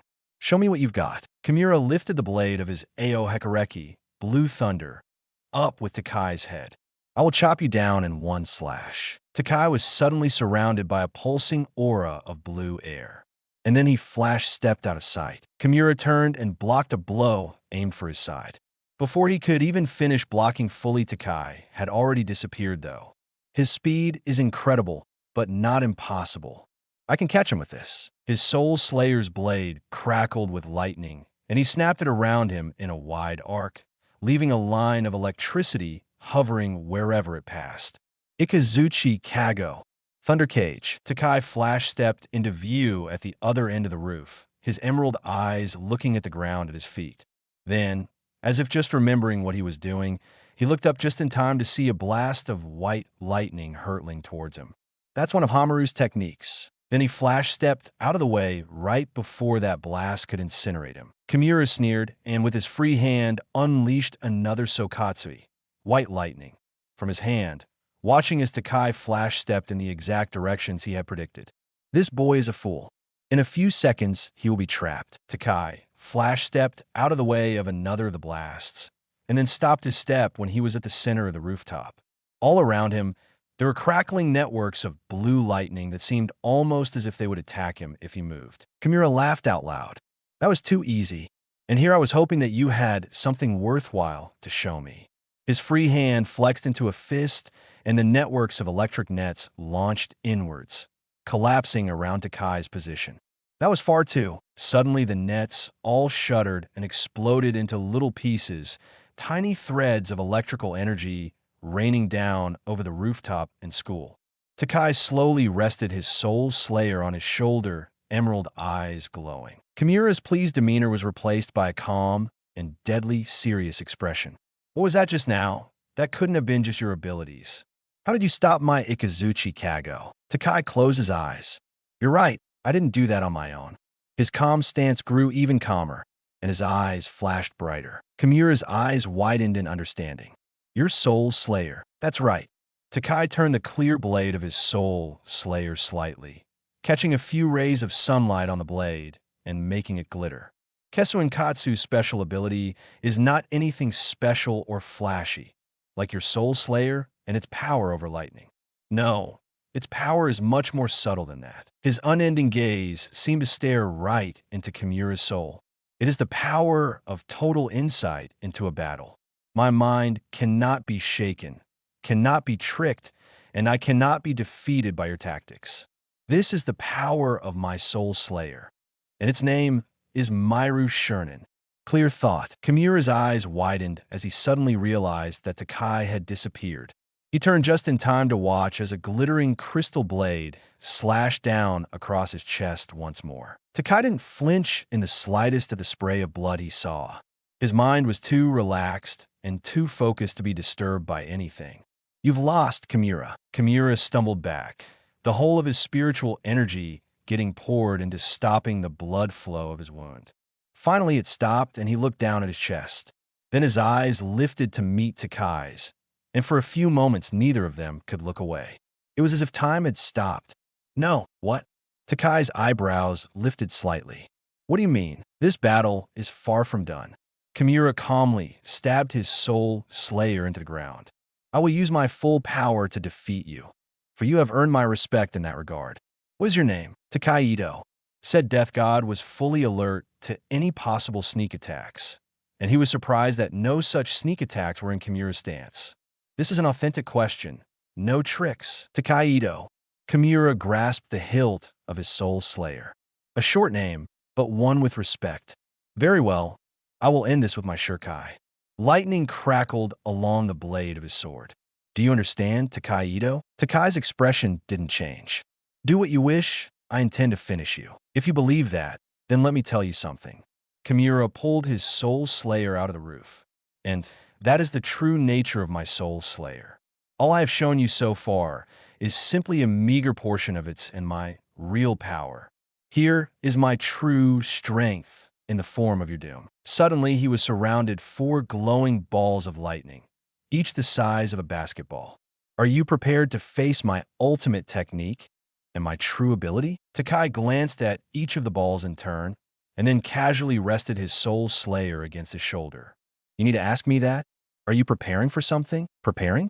Kimura swung his sword once, and the balls all scattered to the four corners of the rooftop, each one hovering a few feet above the overhang. I do not need to prepare for this. Let's begin. If you believe that, then let me tell you something. Kimura pulled his soul slayer out of the roof. And that is the true nature of my soul slayer. All I have shown you so far is simply a meager portion of its and my real power. Here is my true strength in the form of your doom. Suddenly, he was surrounded four glowing balls of lightning, each the size of a basketball.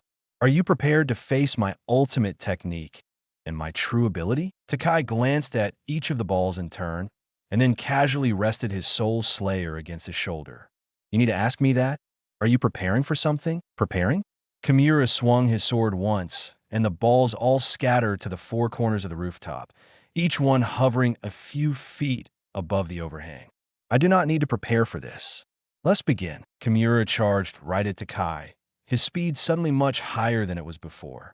Shield yourself or die. Takai Ito. Takai lifted the blade of his soul slayer up in front of him, ready to block anything thrown his way.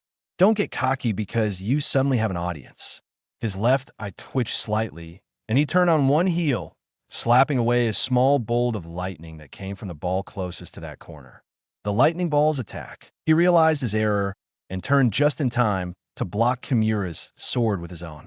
This is your soul slayer's special ability? You intend to attack me from 5 sides at once? No. Kimura closed his eyes.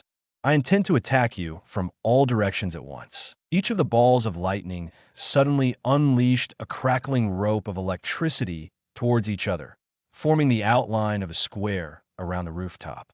Kimura's eyes opened, and he shouted, Reiku, Senku, lightning flash. Everything on the rooftop disappeared in an explosion of blue lightning. And when that lightning cleared, it revealed that the entire rooftop had been hit by lightning. That is my Shurkai, and that is its ultimate power. Kimura slowly lowered his sword, calmly watching as the blackened form of Takai collapsed to the rooftop. I can flood the entire area those balls surround with lightning. No matter how much insight your Soul Slayer gives you, it isn't enough to win this battle against me. That is because my attack cannot be avoided and cannot be stopped. Seeing through it only shows you your doom. Takai's body twitched a couple of times. His Soul Slayer already returned to its sealed form. It's a shame, really, that you were able to push me so far, but not able to stand against my full power. But I suppose that is the truth behind our strengths. Mine is amazing, and yours is rather lackluster. He scoffed and turned to walk away. What kind of Shurkai was that anyway? Insight shouldn't need to be given through a Soul Slayer. It should be earned like any other strength. You're right. Takai's eyes opened slightly, and he managed to stumble to his feet. I should have planned better for such a thing. Planning wouldn't have mattered at all, because no matter what you do, you cannot win. Your Soul Slayer can let you defeat any close-range opponent, but against me, it is nearly useless. Kimura lifted his sword to point right at Takai's throat. Now, let me end your suffering. Takai picked up his Soul Slayer, the no longer clear blade reflecting in the light. Sorry, Kimura, there is no need to apologize. You gave it your best, but that simply was not enough. Now, sleep, Takai Ito, knowing you got close. Kimura's sword hummed as lightning crackled along its blade. Takai smiled weakly. That's not what I meant. I chose the wrong Shurkai for this fight. The Wind Princess Shurkai won't work either. Kimura frowned. You cannot win, you understand. What are you talking about, stupid? Takai's entire body started to glow. She and I are different people. I can't use her Shurkai. When I was talking about having 2 Shurkai, I was talking about my own 2 Shurkai. His Soul Slayer's blade started to glow red. The 2-headed snake has 2 brains. One is focus and calm, and the other. All around him, the air started to violently blow. His rage and anger. Kimura was forced back a step as a powerful burst of spiritual energy slammed against him. What was that? Takai's eyes no longer were calm. They reflected a powerful rage that seemed impossible on his face. It was as if the very rage of the gods was reflected in his eyes. Urahara-san said it himself. This power is something unique, a power reflected by the dual nature of my existence with that woman, a power that could one day be more powerful than any other. But all of that doesn't matter right now. His eyes were locked onto Kimura. Let's end this, Kimura, I shouldn't. Kimura felt that huge spiritual force swell up, and then it exploded to life around Takai's body as an aura of blood-red flame. What is this power? There couldn't be a soul slayer with two separate shurikai, can there? Takai's mouth slowly opened, that spiritual force expanding until it nearly covered the rooftop. Rippuku no tensu, kiratenrai. Divine killer. That fire was suddenly sucked inwards, as a small sword swelled to the size of a normal katana. Its blade turned blood red, and its crossguard and hilt spiked outwards, turning the entire Soul Slayer into a potential weapon. Kimura's eyes widened, and those crackling balls of lightning flared up. You think you scare me now? Huh. He launched in, following up the charges of his foreballs. Takai's eyes were now a glowing crimson red.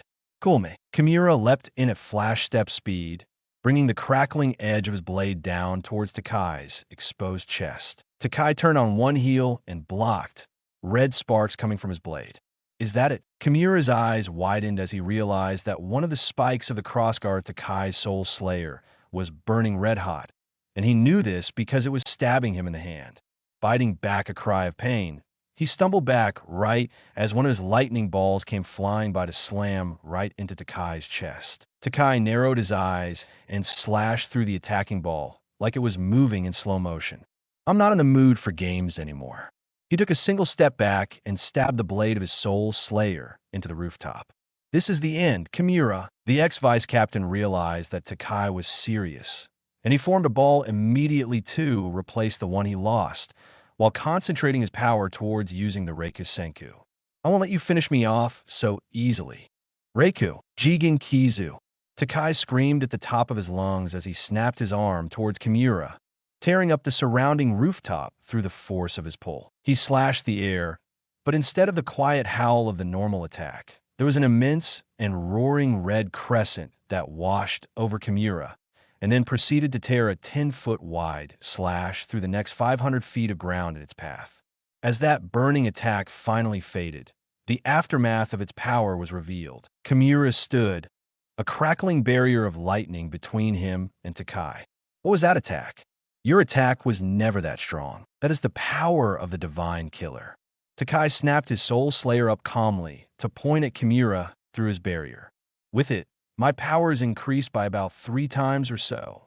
As if on cue, Kimura's barrier shuddered and exploded, as if it had been cut by 1,000,000 swords from different directions. Like I said, this is the end. Kimura narrowed his eyes, his full power pooling itself into his sword. Don't get too cocky. This fight is far from over. Takai didn't respond. He just charged in and clashed blades with Kimura, creating a shockwave that shook the school to its core. Ryushin continued to let Homoru lean on him, sighing at how much the taller man seemed to weigh. You really shouldn't have let them cut you like that. The blonde-haired death god chuckled helplessly. Yeah, I know, I got a little carried away. Then they both felt it. That burning power from before, when Takai had won his fight against Urahara, was back. Picking up speed, they hurried towards the rooftop of school. But when they reached the schoolyard, they ran into Azura, who was just looking up at the low-powered explosions of energy that were coming from just out of their range of sight on the rooftop. It's begun, so let's sit back and watch the show. The punk watched the fireworks overhead intently.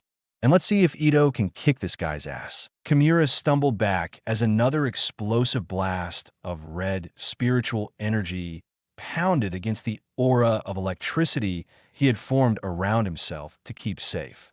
He's getting stronger. What's the matter, Kimura? Takai brought his Soul Slayer crashing down against Kimura's Soul Slayer, both weapons releasing sparks of blue and red once more.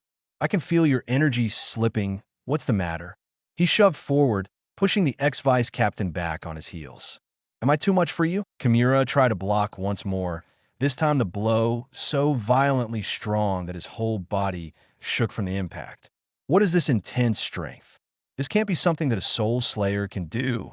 It can't be. Feeling his strength renew itself by his mind's confidence, he roared out, and let his spiritual force slam into Takai's, both clashing in the air and then breaking away.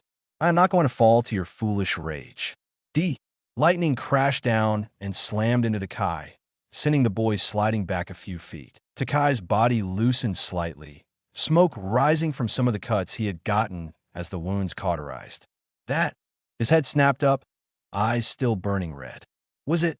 Then he stabbed his sword into the rooftop. Jigen Kizu. Another crescent of screaming death exploded from the blade when he swung it. Kimura took another step back, his barrier forming just in time to prevent the wild blast from overtaking him. His attack is meant to cut, not consume. Therefore, it cannot be at full strength when he tries to use it like that.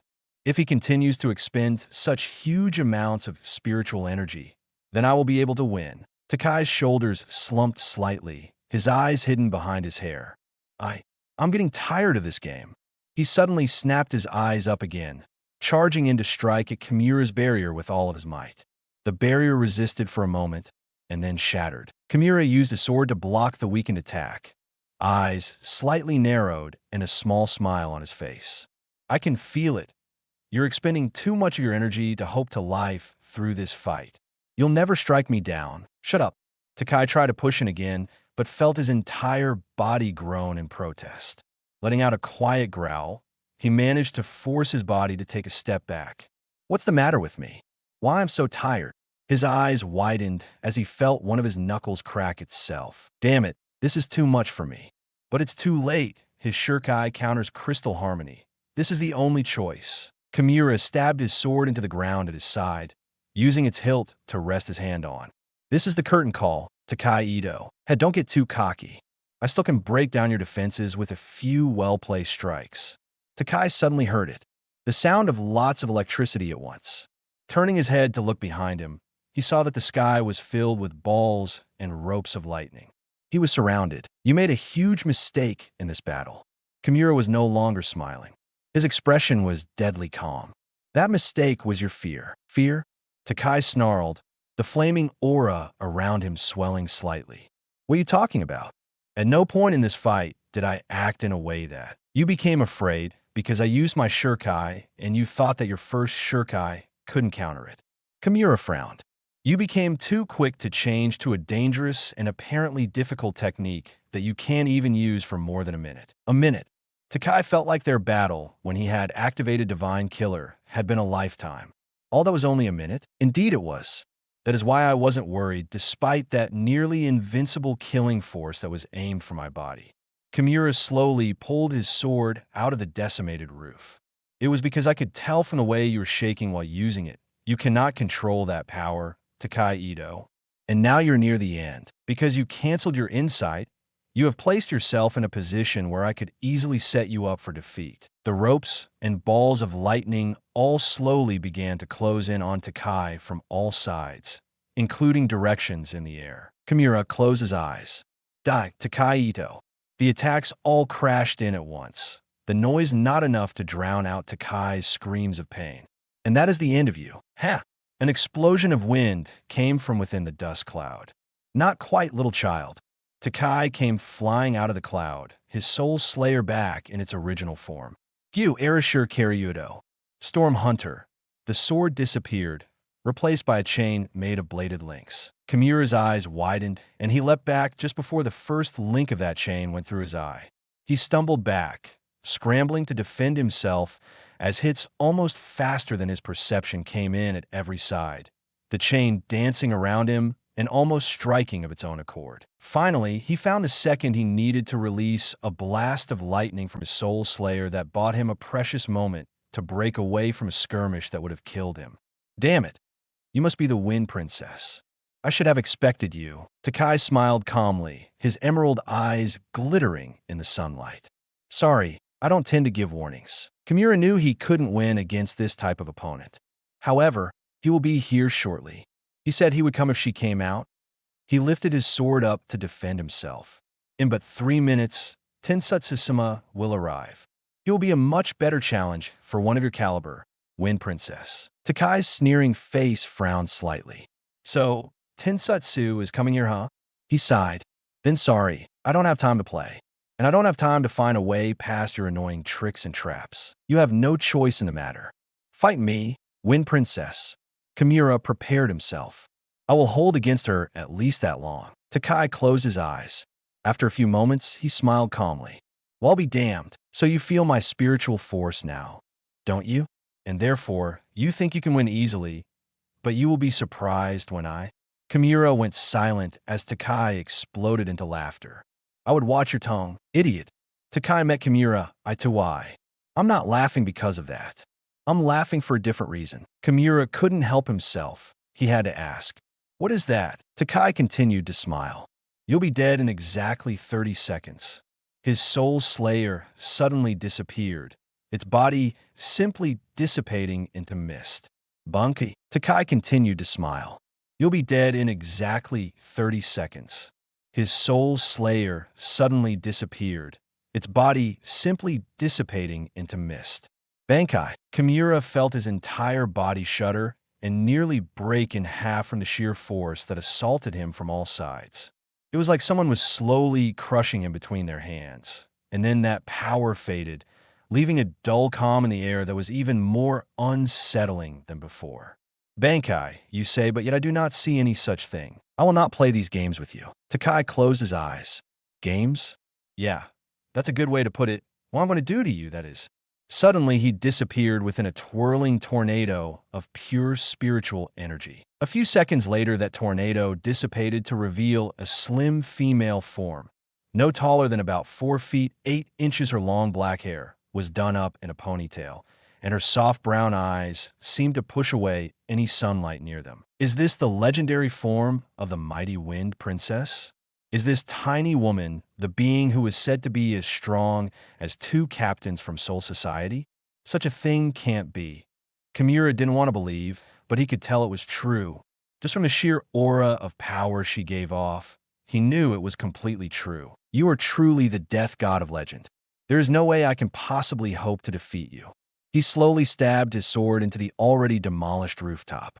Therefore, I have no choice but to match your power with my absolute best. I was told that using it here would result in punishment, but it must be done even to last for a few minutes against you until my captain arrives. And what is that? Hikaru smiled calmly, confident she would beat him 30 seconds after they started fighting. Kimura slowly opened his eyes, lightning crackling within his pupils. Bunky. There was an explosion of light and fire that came crashing down from the sky onto him. It formed a glowing cocoon around him, and when that cocoon cleared, it revealed him holding a soul slayer made entirely from lightning. Junseng Ao Hekareki. Pure blue thunder. Hikaru whistled in amazement. Wow, you know Bankai, huh? I guess you're a special type of vice captain. Special? Kimura shook his head. No, all vice captains of the 6 elemental gods must know how to perform Bankai. However, we are normally not allowed to release such power in the mortal realm. He lifted the crackling blade to point right at her. Consider an honor I have done this. Sorry, but I just consider it an act of desperation.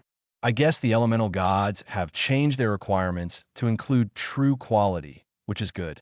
Hikaru continued to smile. Now, then, starting when I finish counting to 0, my timer begins. By the end of those 30 seconds, you'll be dead. Is that so? Kimura lifted his soul slayer to point at the sky, a large number of balls of lightning appearing around him. You are wrong in that regard. I will not be beaten that quickly, despite your best attempts. I know I cannot win, but I will not lose easily either. Prepare yourself, win princess. Kiara wasn't even paying attention to him. She was counting in her head. 28, 29. Kimura's eyes widened as his chest exploded outwards in a torrent of blood. His eyes, already misting over, tilted down just enough to see that something had removed his heart from his chest. Then he fell over dead. Kiaru snapped her fingers. 30. You should have spent those 30 seconds doing something more than talk trash. The lightning balls that had been crackling in the air faded into nothingness. Oh well, I guess that's what he gets for getting far too full of himself. A faint clapping could be heard from down in the courtyard at the back of the school. Very nice, Kiaru, but the main event is down here. The Wind Princess frowned in displeasure at this turn of events. I thought I'd at least get some time to fight before he just... As she hopped off the rooftop, she continued to think to herself. Showed up acting like he owned the world. Ryushin felt that mighty force of spiritual energy in the air, and it left him both fearful and hopeful at once. There is no mistaking it. That kind of power is Bankai. But the question is, whose Bankai is it? Homaru just stood there, mouth hanging open. There is a scent of death in the air. Someone was just killed in a very violent manner, and the killer is moving towards the other side of the school. Ryushin didn't bother to argue. He trusted that this death god from the fourth squad knew what he was talking about. Turning his head, he glanced at Azura from the corner of his eye. Feel like finding out what happened to your friend, dog? There ain't no point in celebrating. Azura looked dead serious. I was having trouble following that fight because of what I sensed nearby. He started to walk towards the other side of the school calmly, preparing himself. Can you sense it? That lightning bastard is dead, but his boss is here apparently. Ryushin froze, fear running up his spine as he suddenly realized what that pressure in the air was from. It wasn't from the Bankai he had sensed before. No, it was something far more powerful. To his senses, there was a massive source of spiritual energy coming just from the other side of the building. Hamaru-san, you're welcome to stay back. I'll turn that down, my apologies. Using his Soul Slayer as a makeshift crutch, the blonde-haired death god began to move towards the other side of the building. Takai-san will need our help with this one. The running track of the school had turned into a pulsing hotbed of spiritual pressure. Anything human or weaker that would have entered that area would have most likely been crushed to the ground by the force. And the sources of those strong auras stood about 20 feet across from each other, both watching their opponent with calm eyes. Kiara was smiling slightly, as if there were an amusing joke playing in her head. It's been way too long, Tensatsu. Across from her stood a giant of a man, no shorter than 8 feet in height. His wild blonde hair hung down to his shoulders, and his single remaining blue eye shimmered coldly in the sun, his other eye covered by a black eye patch. That's funny. I don't remember us having that nice of a relationship. I'd think you would never want to see me again. Kiaru snickered. Yeah, that's true. I just wanted to make you feel like you were going to be killed by a pseudo-friend instead of someone who never really cared for you. Humming to himself, the giant rubbed the hilt of the enormous Soul Slayer strapped to his back. Are you still talking, brat? You always were a chatty little mouse, weren't you? Kiaru's right eye started to tick slowly, showing that her cool exterior was breaking.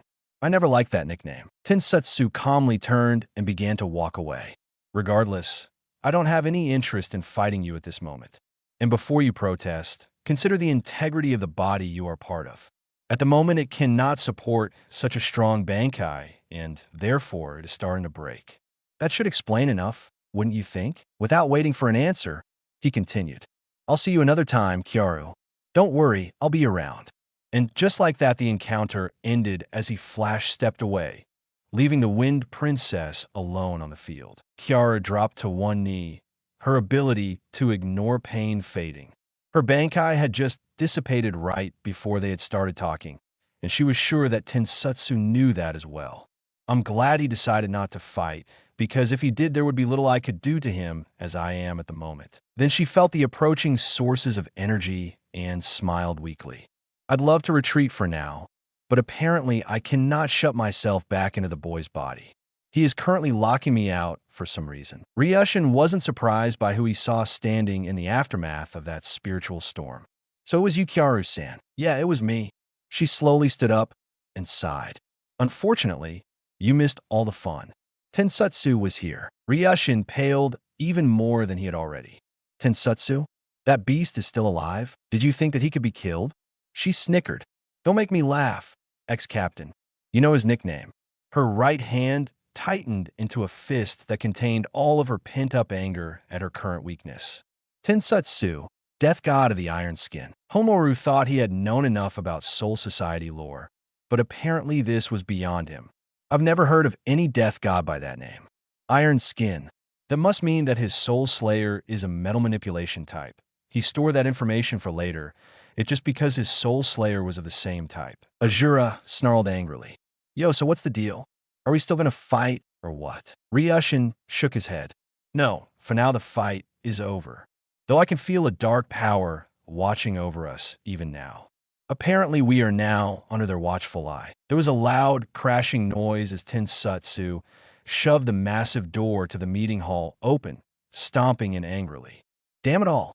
Why did you tell me to hold back and not fight the little bitch, right? At the other end of the huge, cathedral-like room, a foursome of men stood in different positions. One of them, a gray-haired man wearing a black GI, spoke up in response to the giant's displeasure. Because we still have use for the boy and for Kyaru. There are links to our goal, and you know it. If you had killed them, then you would have made sure our goal would never be found. A high-pitched laughing came from a tall man wearing aqua-blue robes. You need to relax, Tensatsu. Think about it. Soon we'll be able to attack Soul Society and kill all of those annoying bugs. He fingered the sheathed Soul Slayer hanging from his chair arm. It'll make all of our troubles worth it. Don't you agree? Besides, a cold voice said from off to the blue-robed death god's side. It was a green-haired man wearing incredibly long and flowing robes. I have reserved killing Kyaru as my priority. You may kill one of the others. It's so amusing to listen to you three argue like it matters who gets them. The last man, who was partially hidden behind a pillar, chuckled. Oh well, I don't mind too much. I only ask that you leave the strongest one for me. After all, the owner of the voice adjusted his black duster so that it revealed one of his dark eyes. It won't be any fun otherwise. Takai slowly opened his eyes and yawned, realizing that class had already gotten out. Well, it's more likely they evacuated after the building got put the ringer during my fight with Kimura. Stretching, he looked down at his non-death god body and then lazily walked towards the entrance to the school. Whatever, I'm going home for now. As soon as he was walking out of the front of the school, he knew what was coming. Turning on one heel, he snapped his arm up and used it to deflect a punch aimed right for his head. Jo, Asura, the black-haired punk sneered and removed his fist from Takai's guard. You're a real piece of work, you know that? You went straight to sleep as soon as that girl disappeared. What can I say to that? I don't have any reason to continue this now. I beat Kimura, and I don't have any inclination to fight that one big guy. Rubbing the back of his head sleepily, Takai glanced up at the slowly dropping sun.